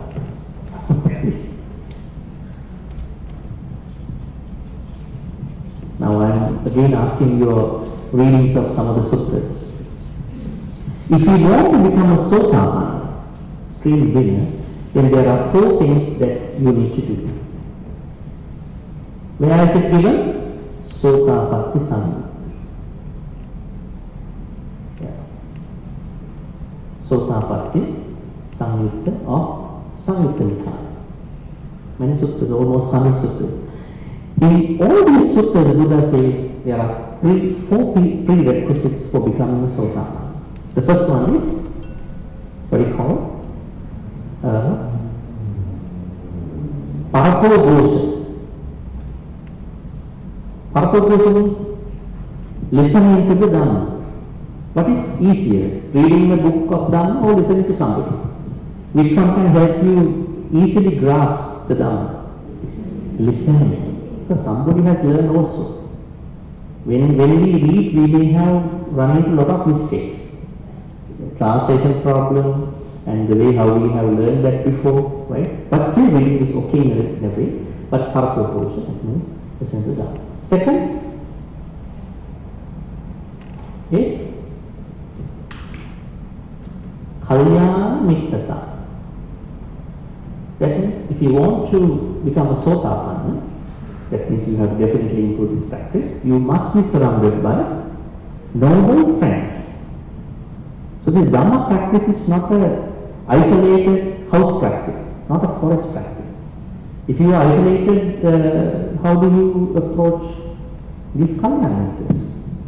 One day, when Lord Ananda was telling the Buddha, Bhante, I feel half of our Dhammacharya, Noble Eightfold Path Dhammacharya, is with Kalyanamittas. No, don't say that. The full practice is with the Kalyanamittas, not half, not 50%. That means Kalyanamittas are very kind of a socialization.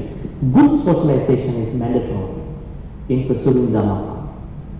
When you cut off all these people, become an introvert, and then do whatever you want, that might not progress you. You become a dry practice. You think you are doing well, but you are not doing it. You will feel you are kind of stagnated. The Buddha said we need at least 2 Kalyanamittas. He says in one other sutta, we must have 2 Kalyanamittas in order our practice to be seamless, consistent and flowing. Then he gives us a good news, happy news. Happy news is, we all have one Kalyanamitya already, the Buddha. Yes, we have teaching, we can feel him, and that's a good thing, right? But the second one, we have to find out. How to find out a Kalyanamitya? Is the person who is giving you a ride to the temple a Kalyanamitya? Maybe not. It might be. But who is a Kalyanamitya? Kalyanamitya, the Buddha says in the Sevitabba Sutta, another sutta, I'm quoting a lot of suttas to you. Sevitabba Sutta Majjhima Nikaya. You can spot a Kalyanamitya in 3 ways. If there is someone who always thinks wholesome thoughts, kusala thoughts. If someone always speaks wholesome speech, not lying, not backbiting, not slandering, not hurting other people, not gossiping, idle chatting. And if someone is always not trying to make sure that not doing killing, stealing and sexual misconduct. The first one you might not know because we don't know what other people think, right? We never have, they have no idea, but we can feel what they are thinking sometimes. So this is a Kalyanamitya, right? The greatest explanation. So we should have one of those Kalyanamittas, at least one. But oftentimes we have a lot of Papamittas who are trying to pull us out from Dhamma path. Yes, so we have to be very careful. But in our practice, we cannot blame anybody. Hey, you are a Pāpamita, you are a bad friend. We cannot call like that because in Buddhism, we have to keep metta to everybody. We cannot exclude anybody. But we are trying to distance from them, having kind of a safe distance. We are creating our own healthy boundaries. Because Buddha one day said to somebody, if you have a difficult person, you can think about 3 things about that difficult person. Let's say you have a very difficult person in your life, family or in your life. You can think about, you are supposed to practice metta, but you cannot practice metta. Then think about these 3 ways whether you can practice metta at the end. The first thing is, think about any small help, favor this person may have done to you in your past. Small, like a small favor, even a good smile to you in your life, in the past. Then you find out there was no favor that he or she gave to you. Then the Buddha said, what you can do at that point. Then you can think about whether this person has given a small help to others, not you, others. Now, if that person has done a small help to you, even a good smile, then you can practice metta easily. Then now you are going to understand there was no help that came to you, maybe to other people. And then you come to a point that understanding that this person has helped nobody in his or her life. Then what you are supposed to do? The Buddha said, then wish that person wisdom. May wisdom arise in you to become a better person. But no hatred. Interesting, right?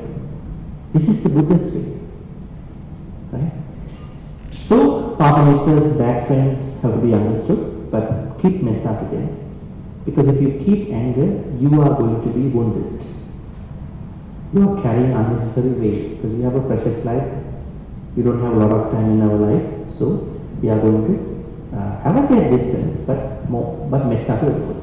So second requirement to become a Sotapanna is color. The third one is our topic, our theme, Yogiso Manasikara. Now think about how important this is to become a Sotapanna. That means every time when we experience whatever the sensury experiences, it might be sensual or non-sensual, asensual, but we are going to bring lots of attention to that whole experience. And then the fourth thing is Dhammanudhamma Patipada. Dhammanudhamma Patipada. What does this mean? This is very important, little funny in a way. Now, a lot of people, they learn Dhamma, they learn it as a knowledge, they always say they know, but the problem is they are not, if Dhamma is a seed, they are not planting it. They are bringing it home when they go home, but they never plant it. Planting means practice. Dhamma is an on-the-spot practice, not that learn every day. I think you might have learned a lot of Dhamma thing already compared to somebody who has no background, but do you think that you have been in the same way equipped with that knowledge in your life? Why is it? Because practice is not what a lot of people think about. They think filling their head with a lot of things is the Dhamma practice. No. If you look at Buddha's time, even there were a lot of people who learned only a bit of thing. They were able to understand life. Right? So Dhamma, so Yogiso Manasikara is very important. It is the third requirement to become a Sotapanna. Now, in order to practice Yogiso Manasikara, we need another thing that it might be very helpful. Paticca Samuppada, learning Paticca, cause and effect. Because everything has a cause, and then cause creates effect, and the effect back again creates cause.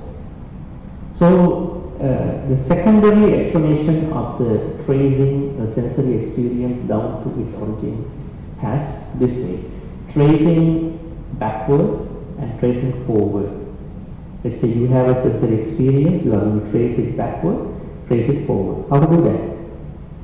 Then let's say you have some experience where you were so greedy, you had akusala, then you are going backward in that experience.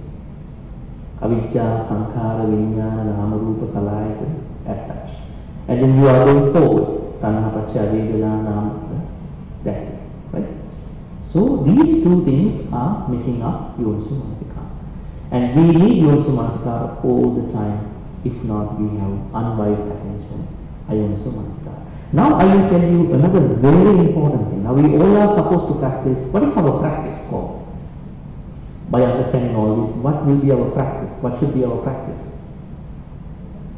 What was the practice the Buddha taught us? Yeah. Now when I ask you, now you are a Buddhist, you practice Buddhist thing, what is your practice? Huh? Metta, Karuna, Mudita, Upekkha. Ko Brahma Vihara. Sati, mindfulness. Then? Noble Eightfold Path should be our practice, which has 4 Brahma Viharas, which has Samma Sati, not Sati, Samma Sati. Because mindfulness is everywhere, but right mindfulness is hardly anywhere. Right? So, it's important. There are a lot of things to discuss, but I will make it short. So our Dhamma path, Dhamma journey is nothing else but the Noble Eightfold Path. Now, Noble Eightfold Path has 8 path factors: Samadhi, right view, Samma sankappa, right thought. Samma vacha, right speech. Samma kammanta, right action. Samma ajiva, right living. Samma vayama, right effort, which we discussed today with the vegetable garden. Samma sati, right mindfulness. Samma samadhi, right concentration. Now, how do we get in there? How to start this practice? Tell me. Now, if you don't tell me how to do it, then I understand you are somebody, one of them who brought Dhamma back to your house. The seed, you brought it to the house but never planted it. That means you must have brought a lot of seeds back to your house. Never planted it. How to get in there? How to go to this path?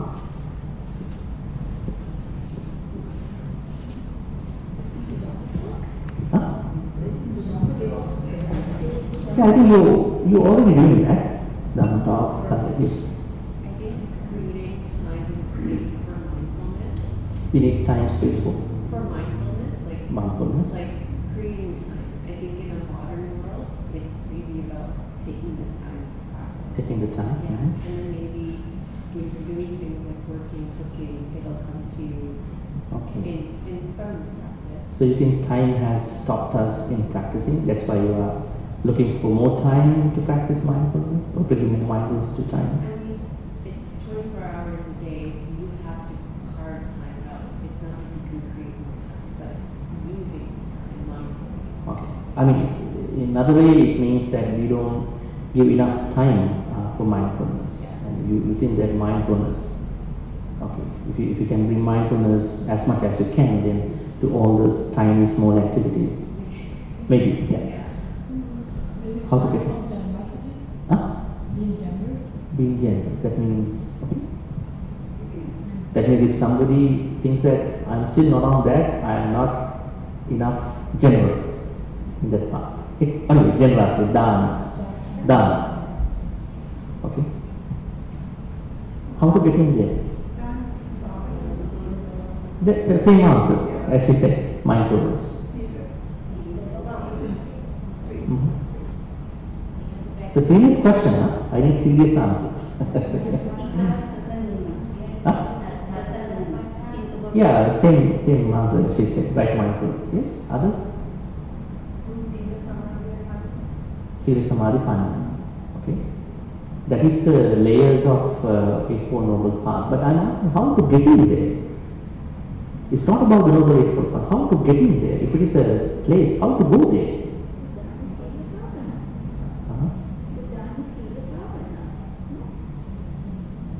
They all are doing dance in the bar, more or less.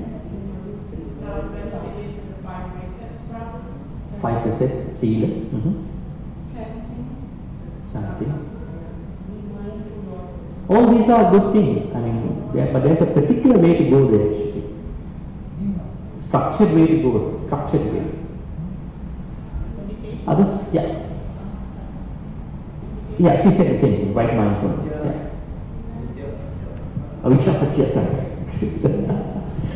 Okay. How to get into the path, Noble Eightfold Path? Yoniso Namaskar. Yoniso Namaskar, because it is with wise attention, someone goes to the first path factor right way. This is why you have to understand Dhamma in the structured way. Not the loose way, from here somebody says something, right, then let's talk about what you said, Dhamma. Now we have to relate this thing. We have to relate what you said to this practice. Where does Dhamma represent in this Noble Eightfold Path? It is essential. Huh? Where does Dhamma belong to this path? You might have taken it out and practiced it now, but you have to know which path factor talks about, which path factor says that, hey, you have to do Dhamma. Huh? There is no path factor called Sila. Okay, we're taking a lot of time. Sammaditi.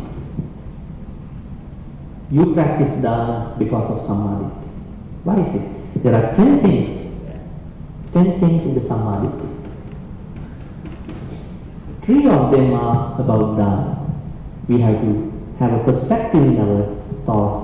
Giving a small dana, giving a big dana, they are wholesome. That has to go to our thoughts, the Buddha says. That means you give dana because of, right, I think you never know this. So we relate now, dana is a part of samadhi. That's why you do dana. Now the problem is, in the cultural Buddhism, dana has taken out and has made it a separate practice, and you never know why do I do dana. Just maybe there are some loose explanations. Maybe I can overcome my lobha, dosa, moha, but how does it really structurally work in my path? Only if I bring dana to samma ditti, as a part of samma ditti. In this way, you are not having expectations for the next life a lot. Normally when people give dana, they have a bunch of expectations. Well, I mean, for a poor person, it's okay. You know, may I have more money in my next life? May I be happier? May I be married to a better person? May I have good children? It's okay. I mean, because you won't experience life. It's okay. But if you are somebody who has everything, more or less, I don't think you have to go there, because we understand here. The purpose of dana is giving, at the same time giving up. Physically giving, mentally giving up. That is dana. The Buddha dana. The people have different ways of practicing charity and dana. The Buddha says, on one side you are physically giving, on the other side you are giving up. You are not even thinking about any small compliment from anybody. Say, I go to the temple, hey, I am the one who donated this clock and this and that. You are not worried about anything because you have given up. When you have given up, it's not your property anymore. It's like a car, right? You sold it to somebody, but you are still thinking it's your car. Is it your car? Look, that's my car. It's sold already. You can say, yeah, I used that car, but not to continue that thought. So dana means giving and giving up at the same time, simultaneously. A lot of people, they give physically, but they have a lot of strings attached to their giving. They are not practicing Buddhist dana. So 3 of them are dana under this 10 perspective. 2 are about mother and father. My mother is a special person. My father is a special person. Atti mata, atti pita. Why are they important in our practice? That's interesting. Now a lot of people, they think taking care of the mother and father is just a response to what they have done to us. But they never take it this way, through samadhi. Why is it? Also at the same time, I want to say that there may be some bad relationships between mother and father and children. It's okay. You are trying to work on that. But you are doing your responsibilities, help towards them. The Buddha says we have to treat our parents as special people because they are the good source of gratitude in our Dhamma path. In Dhamma path, we need lots of gratitude to everything, everybody. That's how we are going to bring that knowledge-based Dhamma from head to the heart. Without gratitude, you will never practice Dhamma. That's why we start this everything with respecting the Buddha. So anyways, now dana is part of that. So in this way you can relate mindfulness, right mindfulness. But a lot of people, they make a mistake, they jump onto mindfulness in the first place. You cannot jump onto mindfulness as the first thing because this Noble Eightfold Path is a structured, integrated path, gradual path. How to get in there means when you practice Yoniso Manasikara, you can adjust your perspectives easily. Let's say you have a perspective on giving dana is not important. I better go to a meditation retreat. That is such a misconception. That is such a wrong view because under the right view, Buddha says you must give dana, you must be generous. If you haven't read that part, you go to that assumption. Then, with Yoniso Manasikara, you understand that there are things that I have to learn, particularly for these items, path factors. Yoniso Manasikara prepares us to properly get into that practice.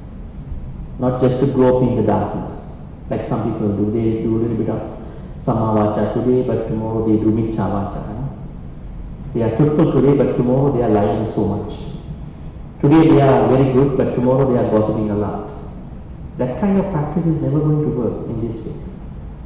So Yoso Manasikara, when you trace every experience down to its origin, you are properly maneuvering, going on to the Samadhi. When you have these 10 perspectives, you can read later, because to save the time today. When you practice Samadhi, then your whatever you think will become wholesome. Samma Sankappa naturally arises. You have thoughts of what you call non-ill will. You have thoughts of renunciation. You have thoughts of not bullying other people. Avyapada, Avihimsa Sankappa. For those bullies, they never have thought how this bullying is going to relate to this particular path, right? Then when you have right thoughts, your speech will become automatically good. But for many people, they are trying so hard to speak good words. Why is it? Tell me why. Oh, do I lie? Do I backbite? Why is it? Because they have not started practice from Samadhi. If they have started, whatever they speak, they are going to be truthful, they are going to be uniting people all the time, not dividing people, not hurting anybody, not gossiping. They are automatic. You think about what if your kusala thoughts come automatically rather than struggling to have kusala thoughts. It is such a wonderful practice, seamless, continuous practice. That is why the Buddha said start from Yoso Manasikara, then go to right view, and then the Ona structure. Alright, I think we have another time for the Q&A, so we will take that time for questions. Now, we will have to go to once again for walking meditation. So please save your questions, and you can ask these questions about Yoso Manasikara and all this during the Q&A from 6:40. Okay? Yes. Now let's take time for the walking meditation.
තියුණා message එක. මෙච්චර යාවේ.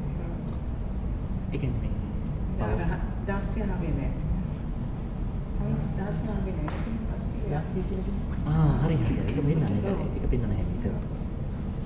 ඒක තරම් ඉන්නට charge කොච්චර කළා? නෑ පිළිච්චා ඒක වෙන්න නෑ. චාර්ජ් නම් කොච්චර ලොන්ග තියෙනවද? අන්ඩර්ස්ටෑන්ඩ්. එහෙනම්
please take your seats for the sitting meditation.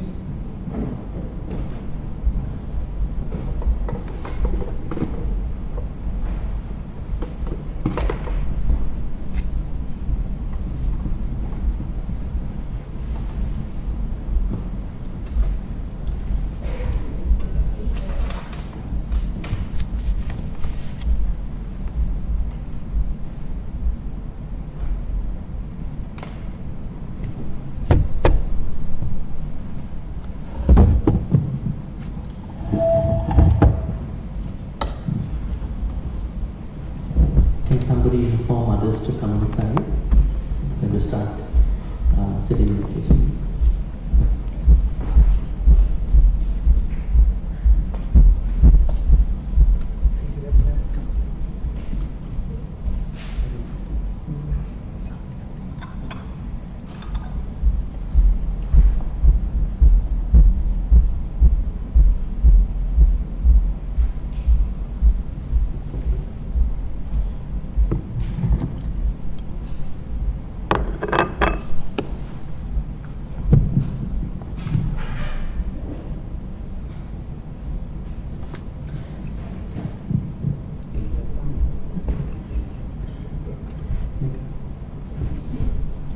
Okay, so I'm not going to give instructions again because same instructions. We will do the breath meditation, watching the breaths, sit comfortably, scan your body, relax yourself, and then you have to relax by taking some deep breaths. And then you're going to watch breaths. And somebody asked me a question about breaths, how to notice long and short breath. We are going to look at it by looking at, how long is it or how short is it by the quantity of that, but by the time that it gives us in our own breathing. Short and long. That is how we are going to look at it. Maybe more details will be given in the Q&A time. Okay. Okay, so please keep to then the practice of breath. Sit comfortably, keep your back upright, scan your body, relax yourself. Then watch breaths, different breaths, long, short, or mixture. If you get distracted, you can directly, calmly, kindly bring back your focus onto the watching the breath.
Sadhu, sadhu, sadhu.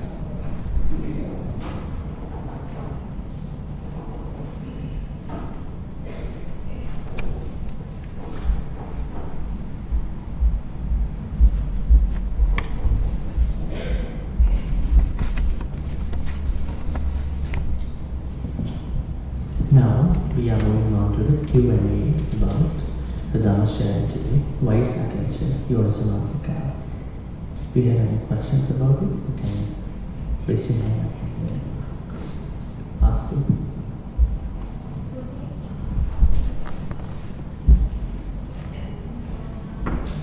We cannot hear you. Yes. Do you have another mic? Probably. Yeah, better.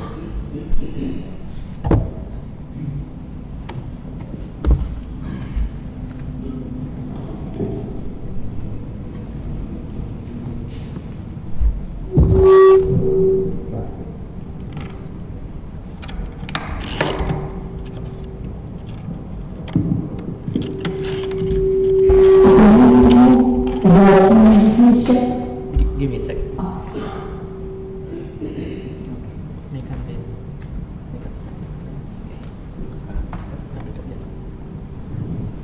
Take these two closer to you.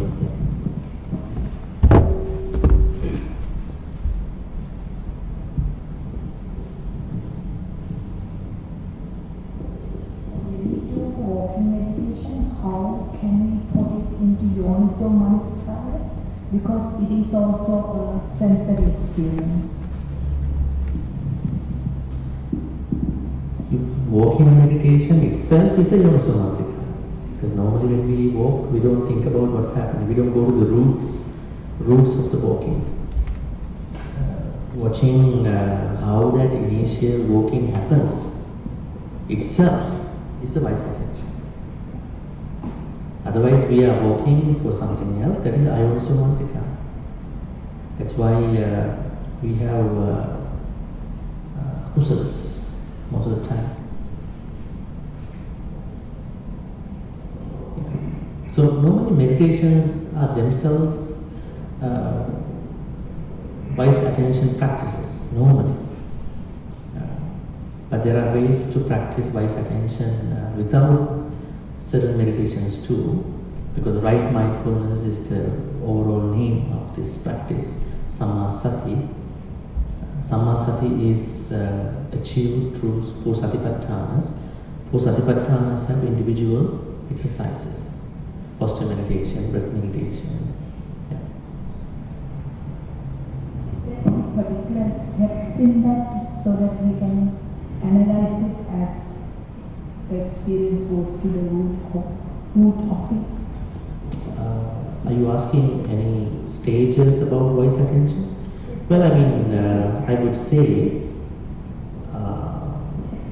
you are going to particularly you are going to the roots of the experience, say understanding the full experience. You could follow a certain methodology, like a RAIN methodology, which is normally practiced by most of the Vipassana practices. RAIN means to recognize what you are doing, your states of the mind, and then you can accept those states of the mind, kusala or akusala, and you can investigate that experience mentally, physically, emotionally, psychologically, and you can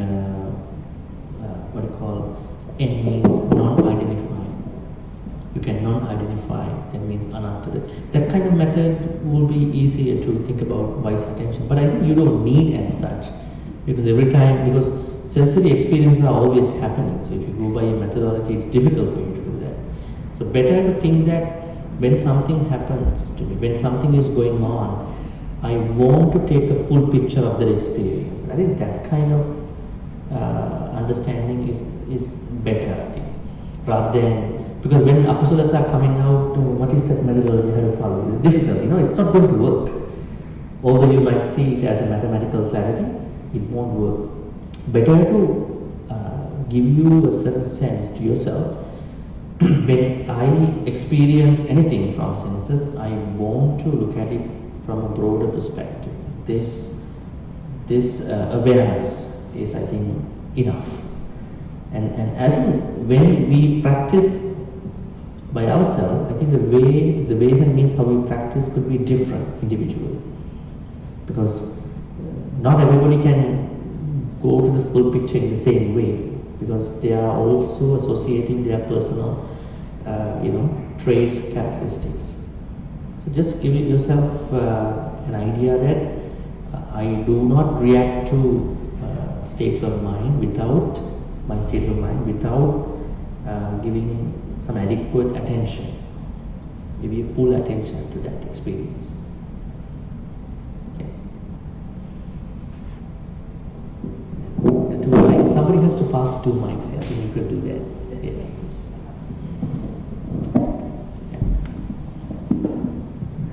Kind of just a segue question. You were saying that not everyone gets to that point where they appreciate the sensory experience the same way. And I was wondering, is it necessary to meditate in complete silence?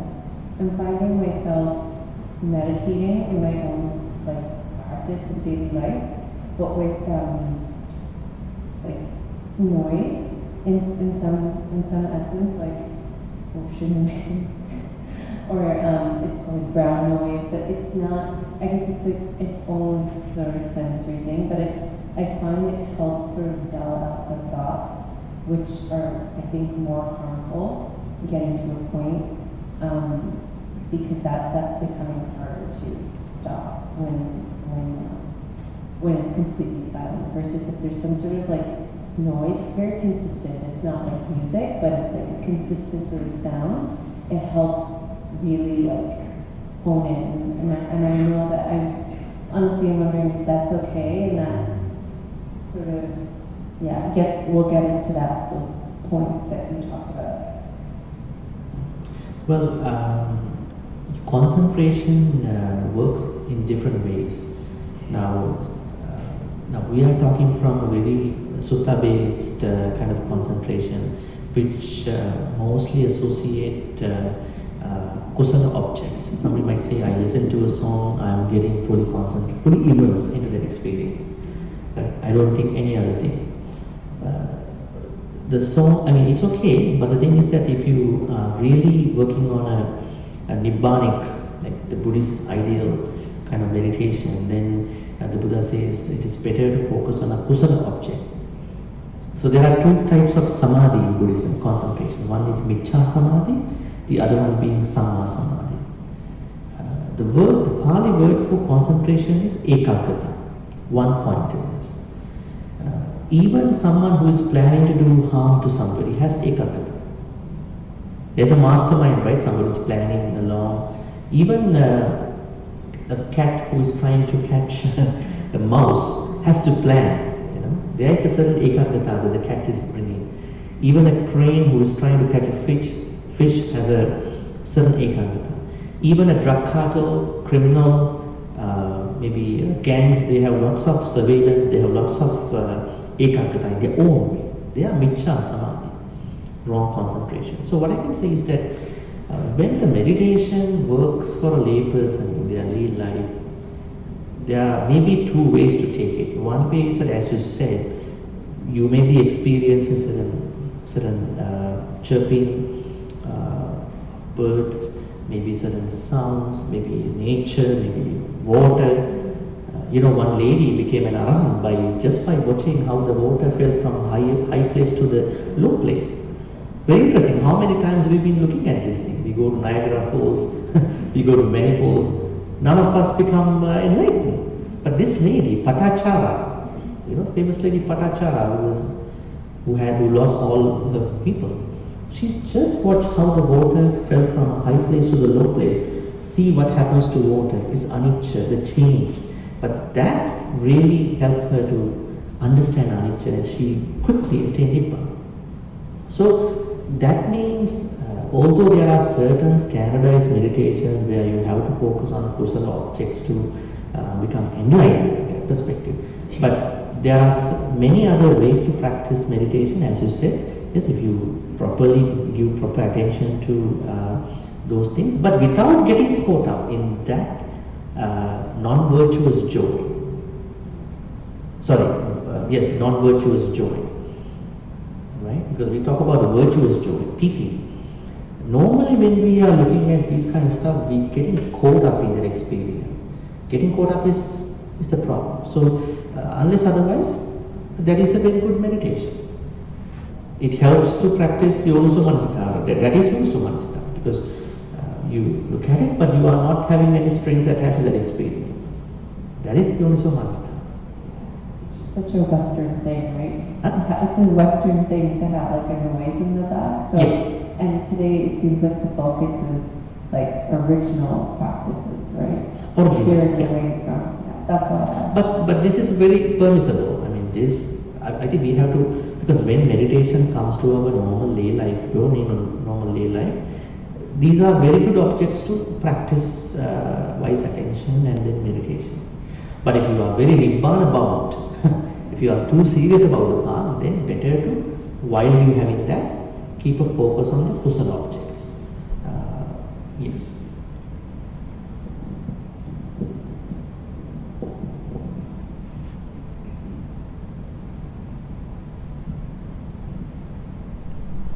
Right, questions about wise attention?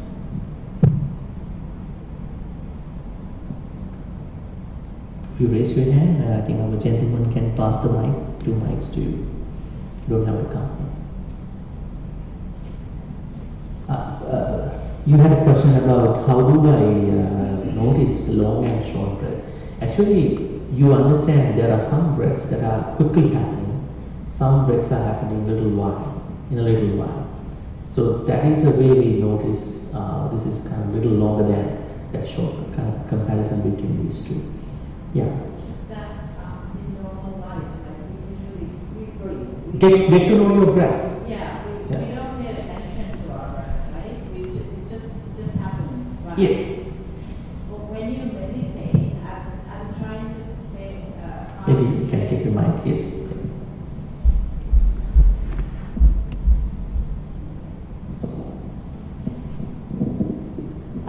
Yeah, like I was saying, in regular normal life we breathe and we never pay attention to breathing. It's something that happens like, naturally, but when we meditate, like in the last 2 occasions when we meditated, I was trying to like pay attention to my breath, but I was wondering how it really works, like how it should work, you know what I mean? Like, so is there a process, like, how the right way to do it? So you breathe and you pay attention to it and you try not to digress from there, and then you exhale and you try to pay attention to that. Is that what you should do? Okay, interesting, very interesting question. Now, let me ask you, what do we do in the breath meditation? Are we taking breaths or are we watching the breaths that are being taken naturally? We are watching the breaths that we are taking. That we don't take breaths. The only moment we take breaths is just to relax our body for any tightness or tension. It is before the actual breath meditation. As I said to you, relaxation must be done. Now, we are only watching breaths. Why do we watch breath? What is the connection between watching a breath and then becoming a better person? You just watch what's happening within you, and what is the connection? What is the connection between watching the breath and becoming a better person? Down the path of Nibbana. Anybody can explain? So your mind is always wandering everywhere, so you concentrate on one thing and bring your mind to a certain, you bring your mind to your breath. That means your mind comes to slowly. It's the concentration. Concentrate. Like that, like we have to practice because it's always like not a single second it stays in one spot. It's always mind fly.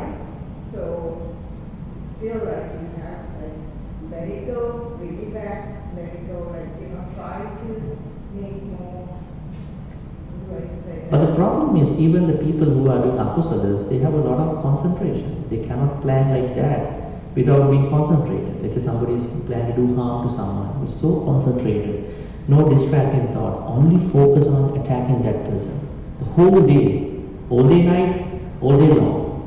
So how do we now differentiate this nature between a kusala thought and akusala thought? This is interesting, right? When people are really not in good mind, they are planning, they are only thinking about that particular person to attack, do the harm thing. Maybe they are making contents to bring disgrace to those people. They are going to assassinate their characters the whole day, fully focused, fully immersed. They are not distracted. You could say they are distracted, that's why they have that one thought, but if you look at the nature of their thoughts, they are concentrated, but it's michcha samadhi, wrong concentration. The proper connection between watching the breath and then becoming a better person, eventually attaining Nibbana, is this. The more you refine your breaths, the calmer you are. Why? All the negative thoughts come with certain variances of our breaths.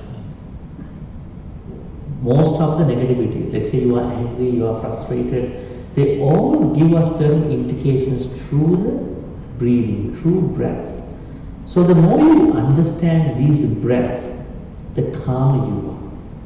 That is why the Buddha said, Anapanasati may be one of the Satipatthana practices, but it covers all the spectrums of Satipatthanas. Let's say you are running into an akusala now, in a certain point. At that point you feel that you are having heavy breaths, you can't talk, you lose voice, you don't know how to explain. Then you feel like your breaths are giving you a very hard time. That is a good indication for you to think about, I have to do something at that point. My breaths are telling me, hey, you are going off the spiritual path. That is why the Buddha said, watching breaths is very important. You can catch akusalas up front before it, aggravates, before the emotional states activate.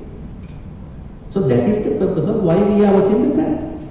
So it's a matter of watching the breaths, right? Watching breaths, because when you watch the breath, when the bad times come to us, when the bad emotions come to us, we know how to deal with them.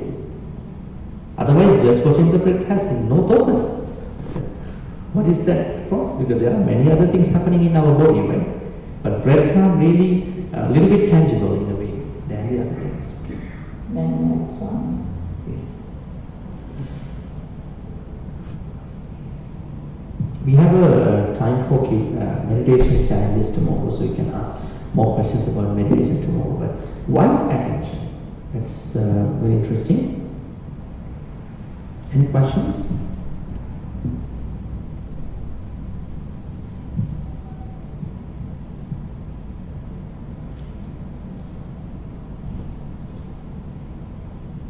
Is there anybody who didn't understand wise attention the way how I explained today?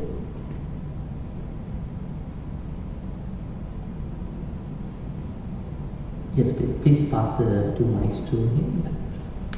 Yeah. Raise your hand, please.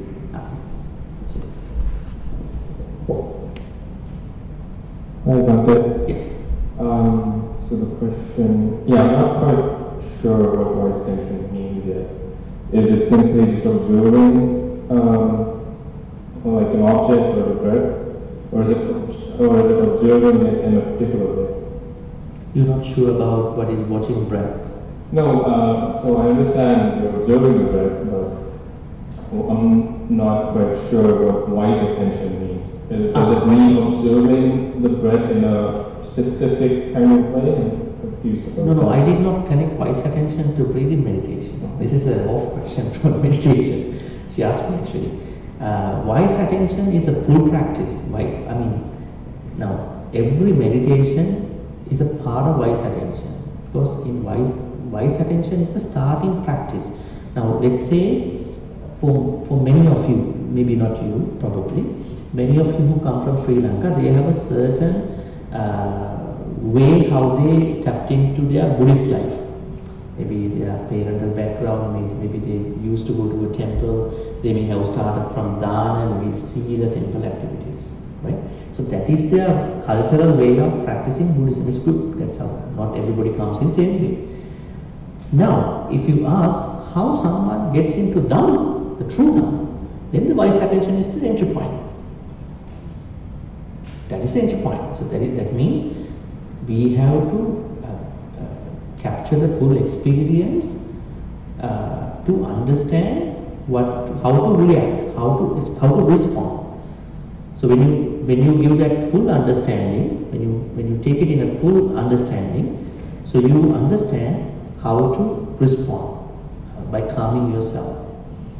Now, if you take breath meditation for that wise attention, yes, I mean, you are not simply breathing, you are not simply ignoring your various of breath. You understand, when I watch my breath, I go down to that experience. When I go down to that experience means I trace that breathing experience down to its roots. That means my purpose of practicing breath meditation is to understand different variants of the breath that I may be having when I'm having a hard time, when I'm having a negative experience, when I'm struggling with my akusala, also when I'm doing things with kusala. So being able to go down to that experience is wise attention, and that happens through the proper way of practicing breath meditation as well. That makes sense? Yes.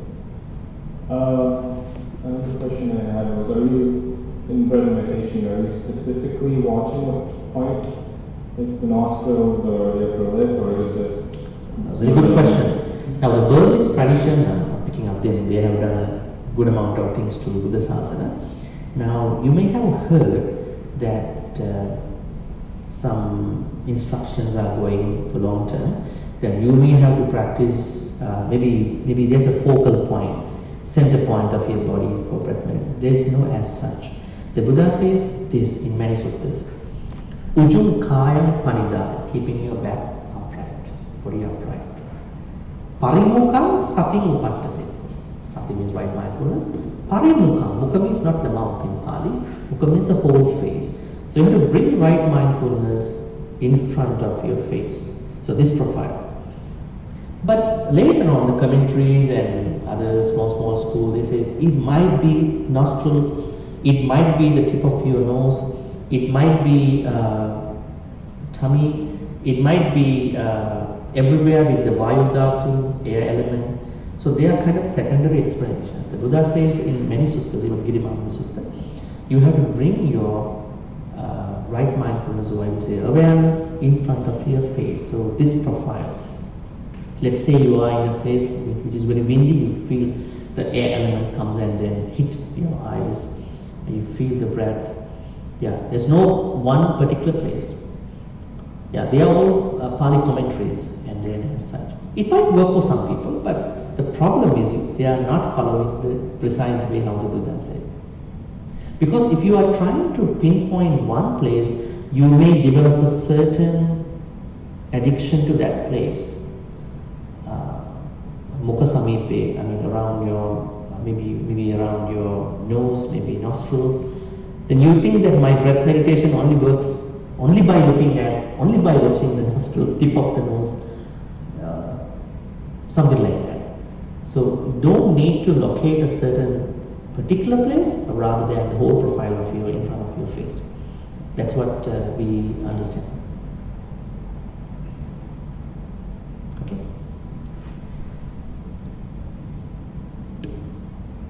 Parimukha satim upattapeta. Parimukha. Pari means the whole in front of your face, that whole area. Yes. Please pass the mic.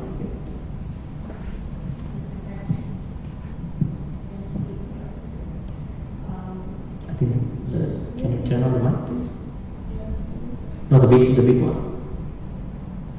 Turn it up. Does it work? Yeah. The mic? I would just ask, maybe you already explained. Yeah. Just to attain Yoniso Manasaya, what is it?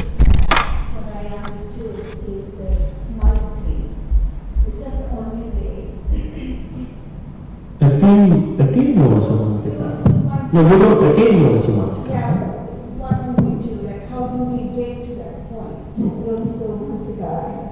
Okay. Thank you. Okay.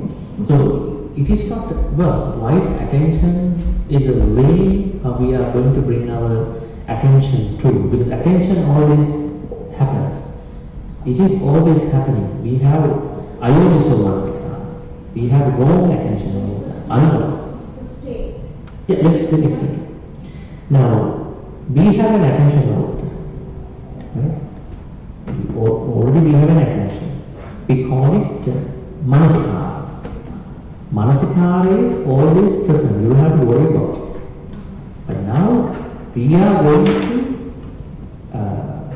bring that attention onto wise attention. Yoniswa Manasikara. If we leave it as it is, it will easily become Ayoniswa Manasikara.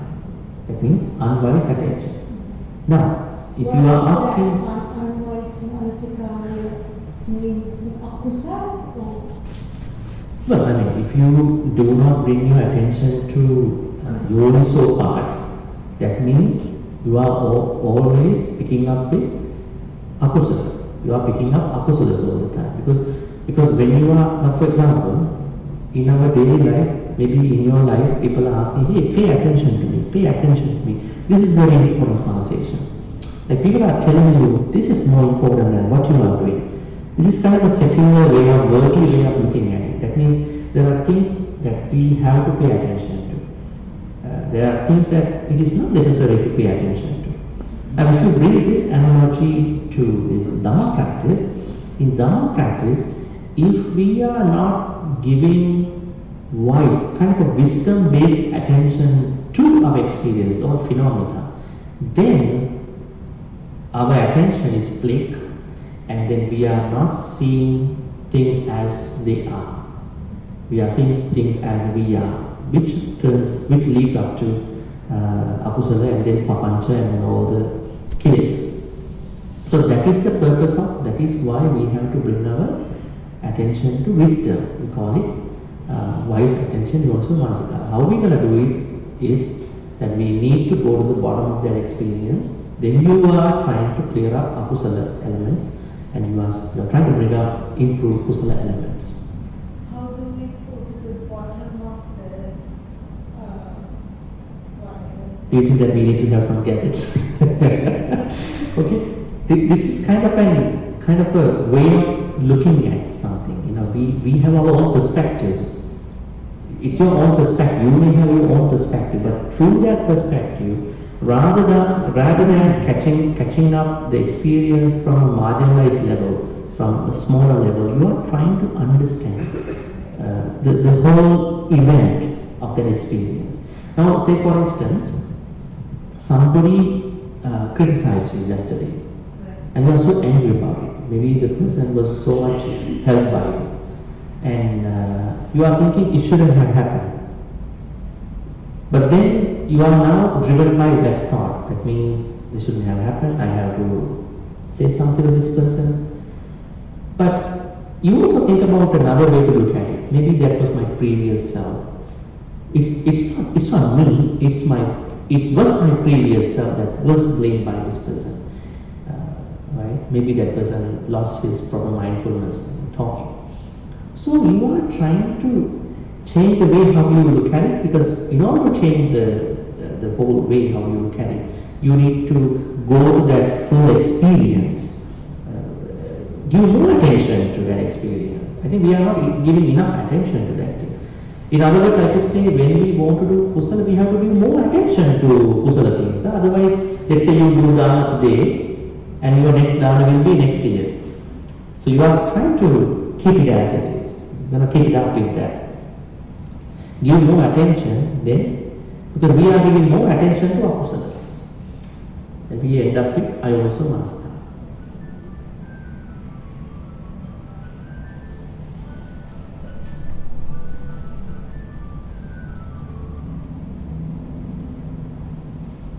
Does it make sense? You will understand more when you practice. Not just looking from a non-practitioner about this concept. When you practice, you will understand this is very workable. I thought you may have started already. Now you are on the path. Now it seems that yes, on the path means the Noble Eightfold Path. Others?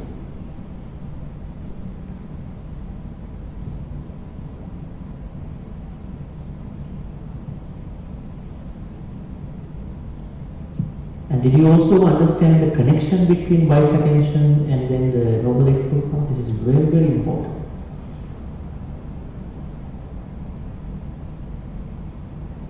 And another thing that I wanted to bring up till somebody asks a question is Sabbasava Sutta, Majjhima Nikaya number 2. In this sutta, Buddha says, he talks about Yoga Manasikara in that sutta also.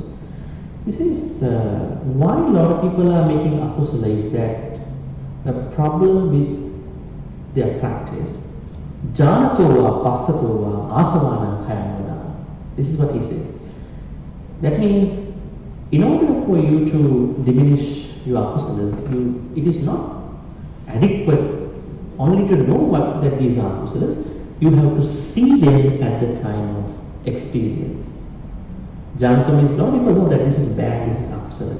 But the problem is, when the actual akusala is arising, they are not seeing it as it is. They let it happen. So that says, janato is not enough, passato is also very important. Janato, passato, knowing and seeing, both they are helping us to diminish akusala. So how do you do that? Yoga Manasikara. It's bringing Yoga Manasikara into that janato part and passato part. Only with janato will be like knowledgeable people. Only when you bring passato onto that janato experience at the time, it's like that some people are trying to make a good judgment. So they need real data. Without real data, they are not going to make a good judgment about what's happening. Right? I feel like to be Yoga Manasikara, you have to be very... Can you take the mic closer and then take the mic? Yeah. You feel that? To have Yoga Manasikara, you have to be really intelligent, because otherwise you're not able to go to the root. It's not being intelligent. Intelligence is a peak of the knowledge. In Buddhism, we talk about wisdom, panya. It's not intelligence. There are many intelligent people in the world. They are not necessarily wise. Maybe the wrong word. Instead of we can use instead of intelligent. I don't know. You should be like logical to think through what is the root cause, right? We should have a basic good judgment. Yes. Right. Right. So not everyone can. I don't think so. Yeah. None of these people were scientists, highly educated people that we see in the Buddhist texts. They are basic people. We are the people who think true science of Buddhism, through all these patterns. Because the world has come up to a certain level of that kind of intellectuals. Because Buddha says, Panya Mantasayam Dhammam Nayam Dhammam Dupanya. So my Dhamma is for the wise people, not intellectuals. It's a wrong translation, long time ago. Dhamma is for intelligentsia. They translate. Dhamma is for the wise people. I didn't mean that means people with no degree or anything. I mean, you need like a strong... No, that basic judgment is happening with everybody.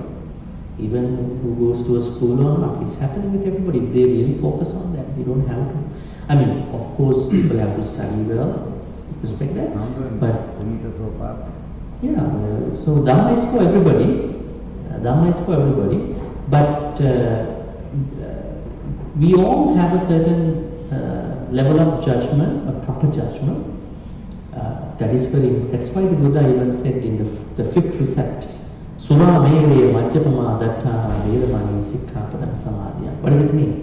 You are not eating or drinking to a level where you cannot make a sound judgment about what's happening. If you cannot make a sound judgment, you will kill, you will steal, you will sexually misbehave, you will lie.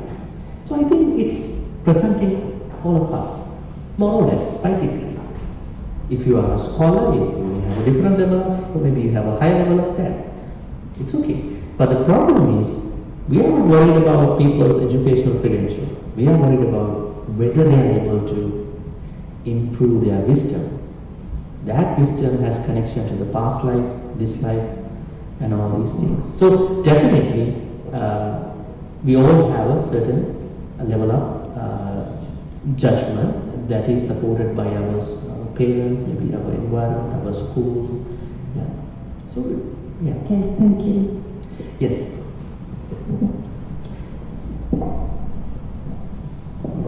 One thing,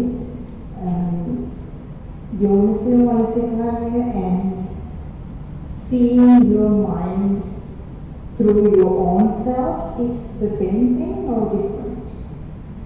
Like sometimes we see other people, but you don't see yourself in you. That is also much. That just now trying to understand yourself, because you are giving more time to yourself and then also helping you to understand what's happening with events, experiences. That is wise attention. Yeah.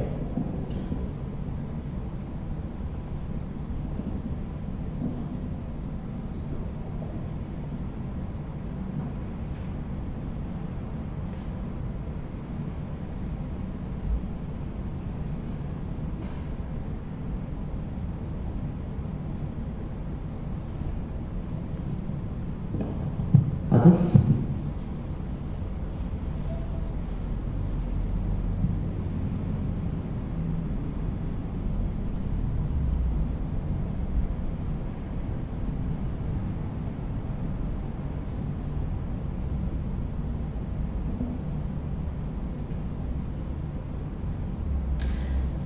Well, I think a lot of you brought up about Sila Samadhi Panya. Now, this is also a question about our Dhamma journey. How do we get started our Dhamma journey? I said earlier, is through wise attention. But through wise attention, what is the first discipline that we are going to improve, practice? Is it Sila or is it something else?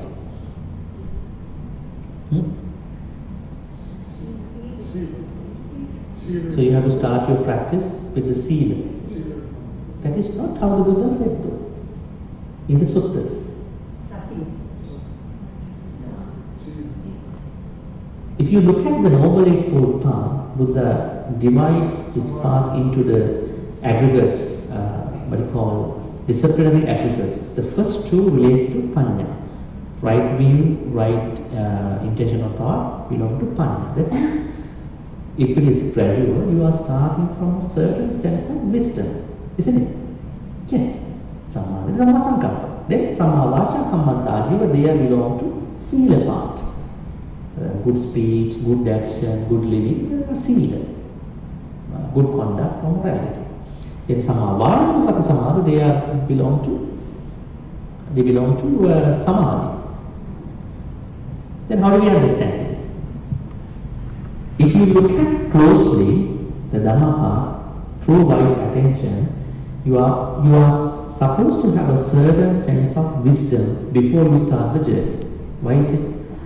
Without having a certain understanding with Panya, certain probably a very minimalist level of Panya, you cannot start the path. I can give you an example. I usually use this example to understand the Sila path.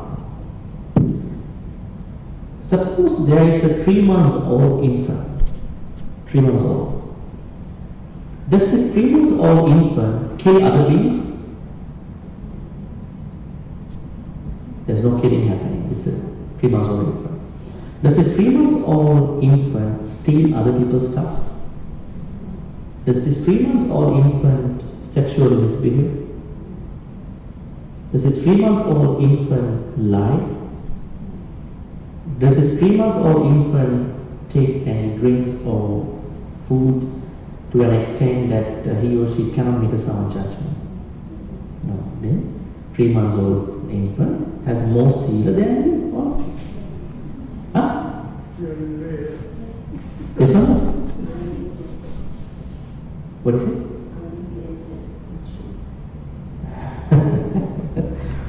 So they have a lot of seal there. But that is not sila. Sila is not the mere avoidance of the opposite of the wrong side, the opposite of the good side. Now, in your case, why you are not going to kill? You are trying as much as you can because you know it is not good for you and it's not good for other people.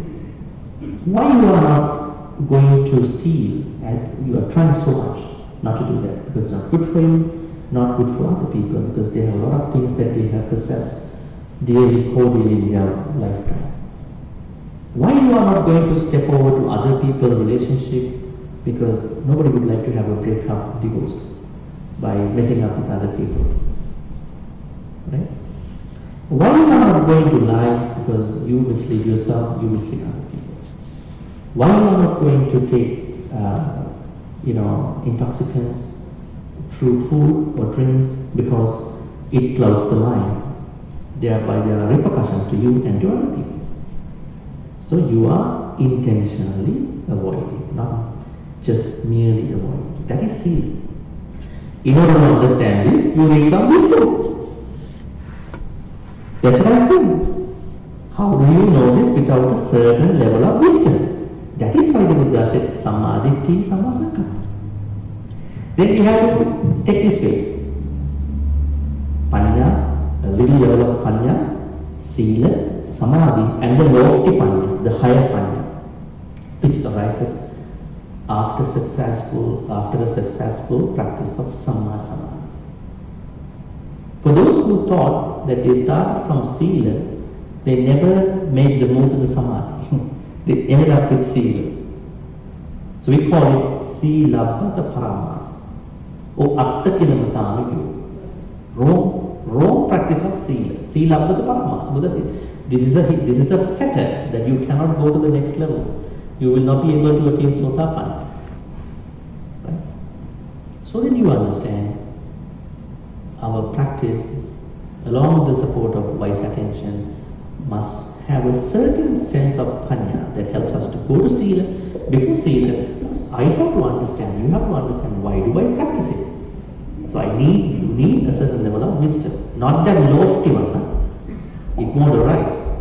It will arise as a successful practice. Yes, give me a second. Yes. We'll take two more questions with this. 1 and 2.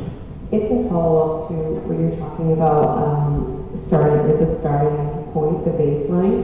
Can you quantify that? Like, as I'm understanding, is that you need to experience life a little bit, go through some things, and then you can take on, or that is your panya, and you can do still samadhi. Is that what you're trying to say? Because that's what I'm understanding.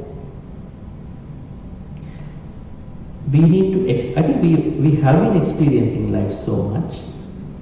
If we bring these frameworks onto our personal life, sometimes we cannot share with others, but we know that we have been experiencing certain things. But if somebody asks me what is the proper way, formal way to practice it, then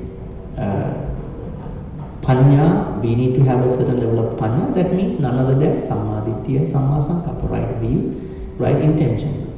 The right view is the most important thing that we are practicing, true wise attention. Our perspectives must be changed onto those 10 adjustments. So, you can quantify that way. We cannot say we have to be so experienced to go into that. I think we have already enough experiences to get a sense of what it is and then to tap into that.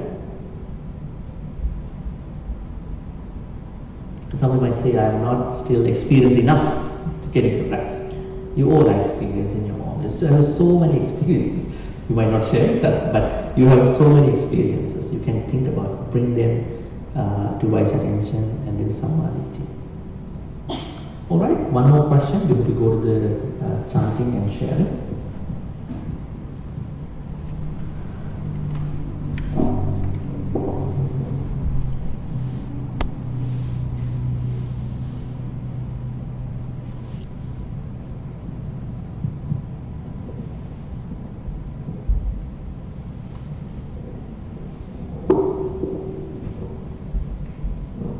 Next time when somebody asks you how to practice it, Panya, Sila, Samadhi, Panya.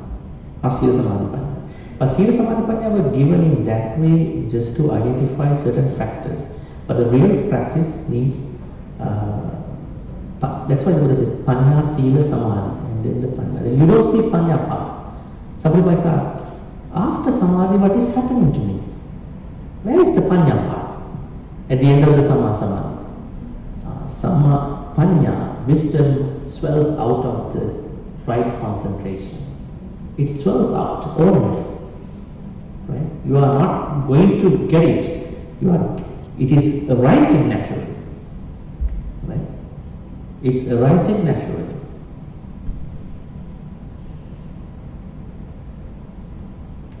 According to Buddha, it's like a crystal clear turquoise 5-6 ponds in a mountain. You don't see any water carrying from in and out. There's so much water in those lakes or ponds. Turquoise and then crystal clear. That happiness. When you investigate how come these ponds, lakes getting water bubbling, I think there's so much water bubbling out, right?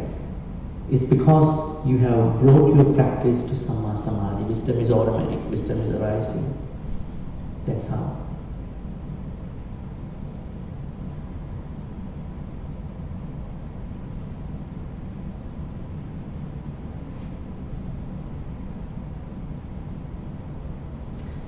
Alright, it seems there are no questions, so I want to share with you something about tomorrow's schedule. Tomorrow we have a full program, 8 to 5. We are starting by giving precepts. So today, if you don't want to terminate your precept, are there people who are going to terminate, who are not attending tomorrow? How many of you?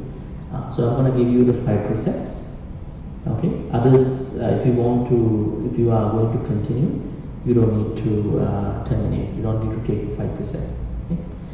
And we have the same process. In the morning, we have a Q&A about meditation challenges. You can come up with more, share more challenges about meditation. In the afternoon, you can see a reflection time. Reflection time is if you have any spiritual questions you want to ask personally, you can sign up. We will be having another form. We'll be accommodating probably 10 to 12 people. Others are going to meditate here. They can have walking, sitting, so there are almost 2 hours, 1:30 to 3:30. They are keeping noble silence and they are practicing. They can switch from walking to sitting, sitting to walking. And then I would like to know what you have learned throughout the retreat. After that, you may come over here and then explain to us what you have learned, so that I understand you learned something. And probably different people might share different things of how they practice and what they learn from the Dhamma teachings, discussion, Q&A, right? And then we'll be finishing very fun. Alright, any more questions?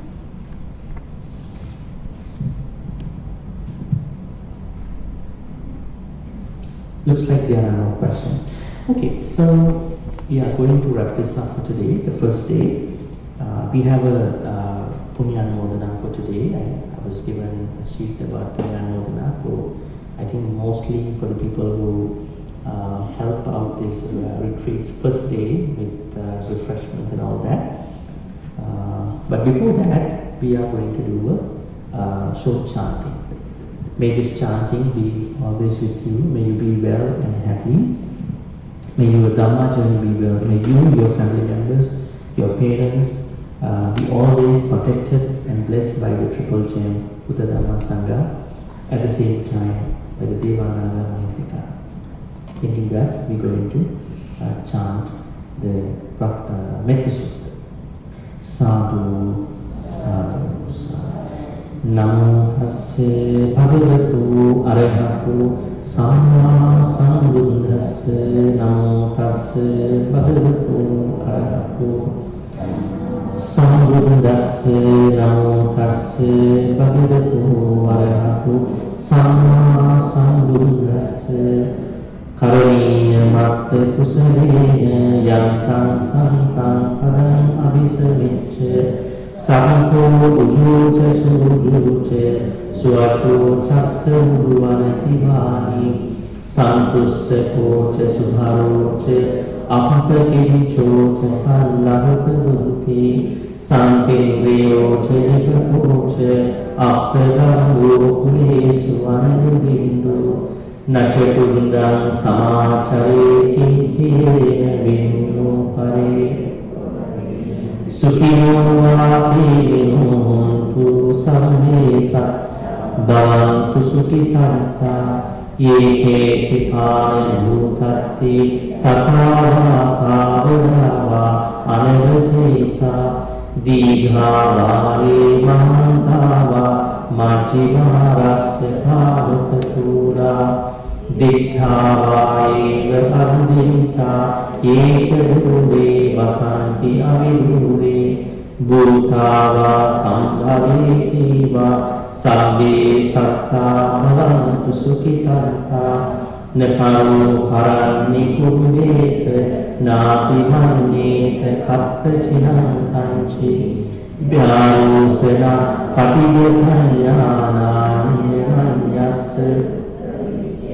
මාතා යථානියං පුන්තං ආයුසා ඒක පුත්ත මනුරක්ඛේ ඒවම්පි සබ්බ භූතේසු මාන සංභාවයේ අපරිමාණං මෙත්තංච සබ්බ ලෝකස්මි මාන සංභාවයේ අපරිමාණං උද්ධං අදෝච තිරියංච අසංඝාතං නවේදං අසපත්තං තිත්තං චරණං නිසින්නෝවා සයාරෝවා යාවතස්ස විගතමින්නෝ ඒකං සතින් අදිත්තේය බ්‍රහ්මනීතං විහාර ඉදමාහෝ දිත්තේච අනුපගම්ම සීලවා දස්සනේය සම්පන්නෝ කාමේසු විනේය වේදං නහියාතු ගබ්බසේය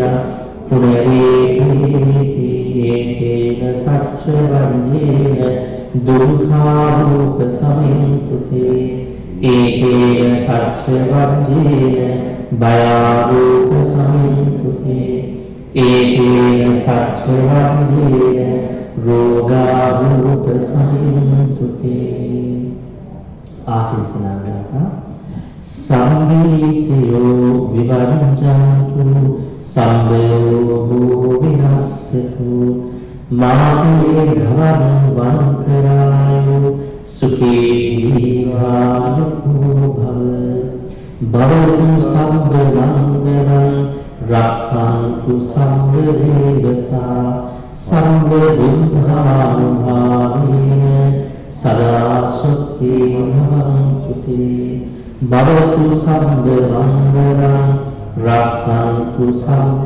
දේවතා සම්බ ධම්මානුභාවේන සදා සුඛී භවන්තු තේ භවතු සම්බ මංගලං රක්ඛන්තු සම්බ දේවතා සම්බ සංඝානුභාවේන සදා සුඛී භවන්තු තේ නඛත්ත යක්ඛ භූතානං පාපංගහනිවාරණා පරික්ඛස්සානුභාවේන හන්තු තේසං උපන්දේ දීවෝ වස්සතු කාලේන සස්ස සම්පත්ති හෝතුච පීතෝ භවතු ලෝකෝච රාජා භවතු ධම්මිකෝති sadhu sadhu sadhu. Alright, now I'm going to give you the 5 precepts. Only those who are not attending tomorrow will be taking. Others don't need to put your palms together. You just stay till the end of the. So for those who are going not to attend tomorrow, please take 5 precepts. Say Namo Tassa 3 times.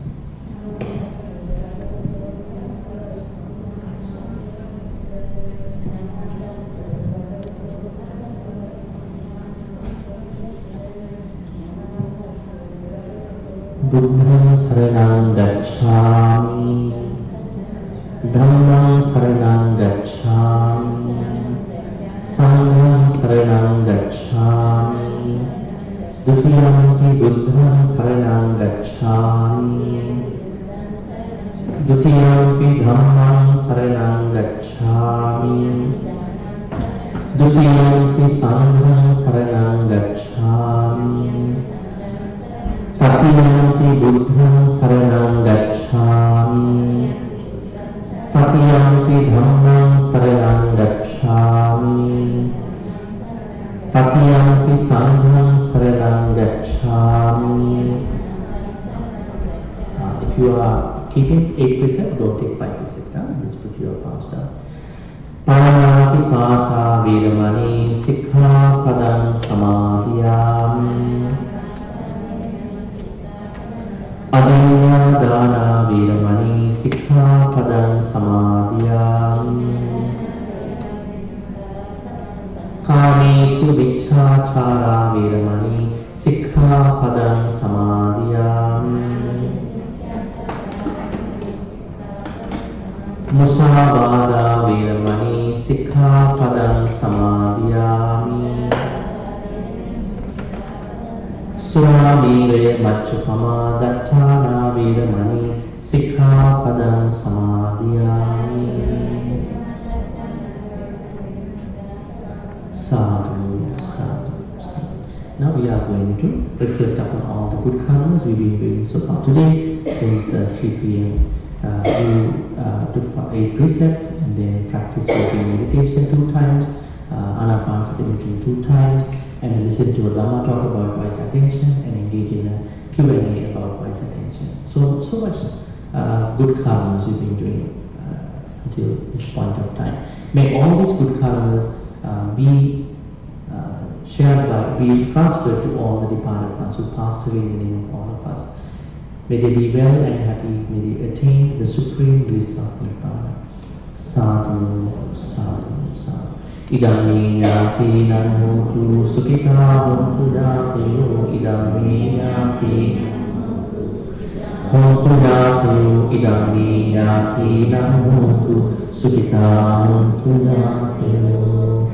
So, by the end of today, after the first day of our retreat, we want to be thankful to the chief incumbent of the Toronto Mahavihara, Venerable Angamaratana Nayakateva, who is away from the temple this time, for giving his blessings to organize this retreat, meditation retreat, and to all the resident monks for their support. And to the members of the Toronto Mahavihara Management Committee for coordinating and organizing this event for the benefit of the devotees. And to Purna, Ranasinghe and Bimal, the children of the late Mrs. Leena De Silva, who organized tea and a light snack for the yogis this afternoon. May the merit you accrue today be blessed, be passed on to your dear mother, the late Mrs. Leena De Silva. Finally, to the members of the Toronto Mahavihara Management Committee for sponsoring the dinner packets this evening for all yogis. I think there are many other people like this gentleman, technically supporting, anybody, even your name was not mentioned for whatever the reason, you all are remembered for all the thanks. But this event is continuing till tomorrow. I hope that the temple side, Vihara side, somebody from Vihara will be coming up at the end tomorrow and will be giving a formal word of thanks. So may all the Devanaga Mahitika be well and happy. May they share all these good karmas. May they protect and bless all of you for good health, quality of life, prosperity, safety. May Devanaga Mahitika in particular bless you for your Dhamma journey, the Noble Eightfold Path Dhamma journey. May your Dhamma journey be a very seamless, continuous, consistent practice, not a dry practice, not a stagnant practice. May Devanaga Mahitika also finally attain the supreme bliss of Nibbana. Sadhu, sadhu, sadhu. Ittavata cha ammehi samgapam punya sampadam sabbe deva anumodan sabbe bhuta anumodantu sabbe satta sabba sampatti siddhya akasatta ca bhumvatta devanaga punyantam anumoditva chiran rakhantu loka sasana Chiran Rakhantu Desanam, Chiran Rakhantu Mam Paranti, Chiran Rakhantu Pam Sadati. In our Dhamma journey, in our Sansaric life till we attain Nibbana, may we be in the company of Kalyana Mittas. Those ones I mentioned earlier. May we be in the company of Kalyana Mittas. Without the Kalyana Mittas, our practice is going to be dry. It's not going to work. We know Dhamma, but we cannot practice. We need the peer support, that support from the Kalyana Mittas. May we be in the practice of, may we be in the company of Kalyana Mittas and not in the company of Papa Mittas who are taking us off from the Dhamma path, pulling us out from the Dhamma path. Thinking thus, we're going to make the wish. Ina punya kamina mani bala samagamu satang samagamu tu yavalim bala atya. Before we go to the final lesson, I want to say, because some of you are not attending tomorrow, so we're going to have a group photo before you disperse from this hall as a token of today's retreat. Finally, may all the good karmas which we've been accumulating today be supportive and helpful for all of us to attain the supreme bliss of Nibbana. Sadhu, sadhu, sadhu. Abhivadana siddhissa niccang vaddha pachayu chattaru dhamma vaddhanti ayuvanno sukham balam ayuvarogya sampatti Sagga sampatti mevacha ato nibbana sampatti iminati savinjatu. Sadhu, sadhu, sadhu.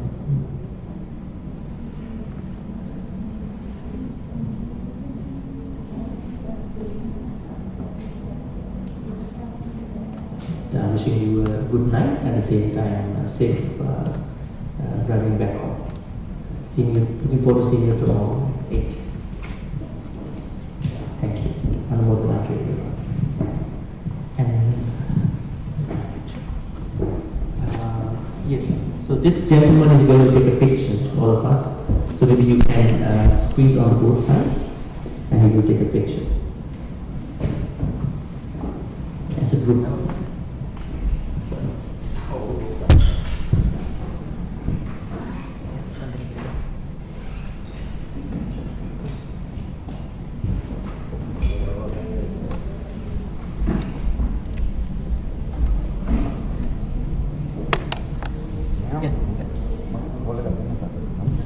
Make a wahana with light again. It's too bright. Turn off them. Turn the other way. Just, yeah. Like that.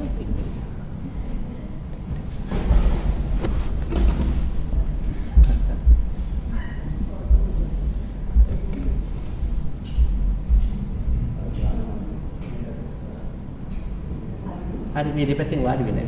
Make a photo anchor. Hari. Photo kadan ko photo. Photo get clear. Yeah, look at that. Do you want me to look at this? Yes, please.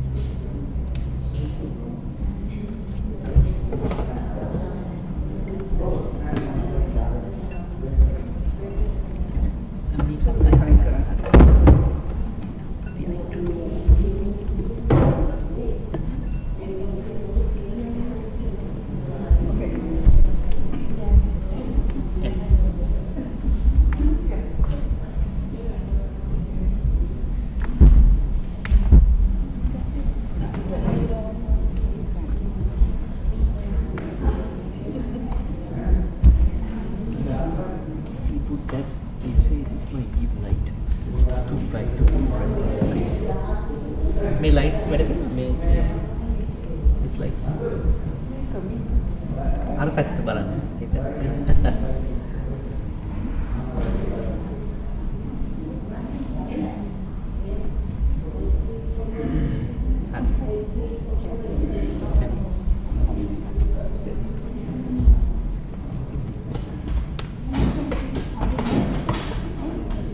ඒක ටිකක් සරයි. ඒක එපා දාන්න. ඒක දාන්න එපා සරයි ඒක. Photo එකට එන්නේ නැහැ. ෆොටෝ එකට ඕකේ නෝනේ. ඔය ලයිට් එක නෝ ෆොටෝ එකට. ඔය මේ කැමරාවෙන් ඕකේ වෙයි. ඒක ෆ්ලෑෂ් තියෙනවා. එනවා? Yeah. එන්න මේ volunteers අත් එන්න. Yes, volunteers also come over here. වාඩි වෙන්න. Yes. පොඩ්ඩක් මෙහාට උනා better to. Yeah, මේක ටිකක් නැත්තම්.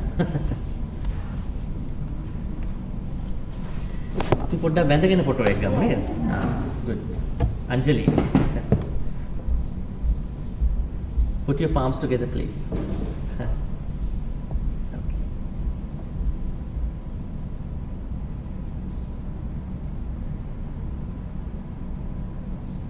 Okay? Good. Thank you. Okay.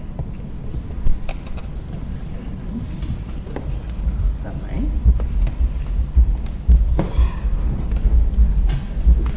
ස්වාමීන් වහන්සේ ඔබන්ට හිතේ මයින්ඩ්ෆුල් ප්‍රංකරේ නේද? මම ඔක්කොම හිතේ කාලා. අපි කාලා දාන්නේ අර මම මතකයි ටිකක්. ආයි මට මට හිතේ අර එකහමාරක්. මතකයි. දැන් කොහෙද? තායිලන්ත ඉඳලා උගන්වනවා.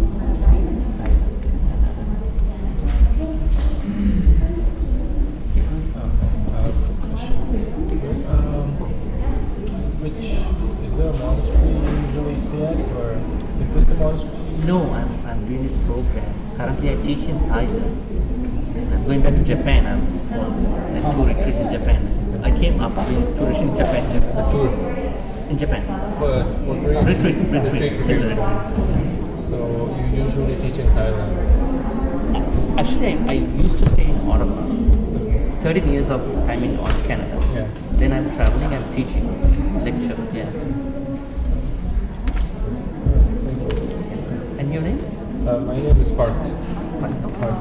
Yes. I was before doing this retreat, I was watching some of your videos on Pati Sutta. So Oh, I really interesting. like them. Yeah. Thank you. I think it's usually it's really nice to have access to all the Dhamma put on. Thank you. Are you attending events here, this temple? This is my first time. Okay. How was the retreat? Oh, this is really good.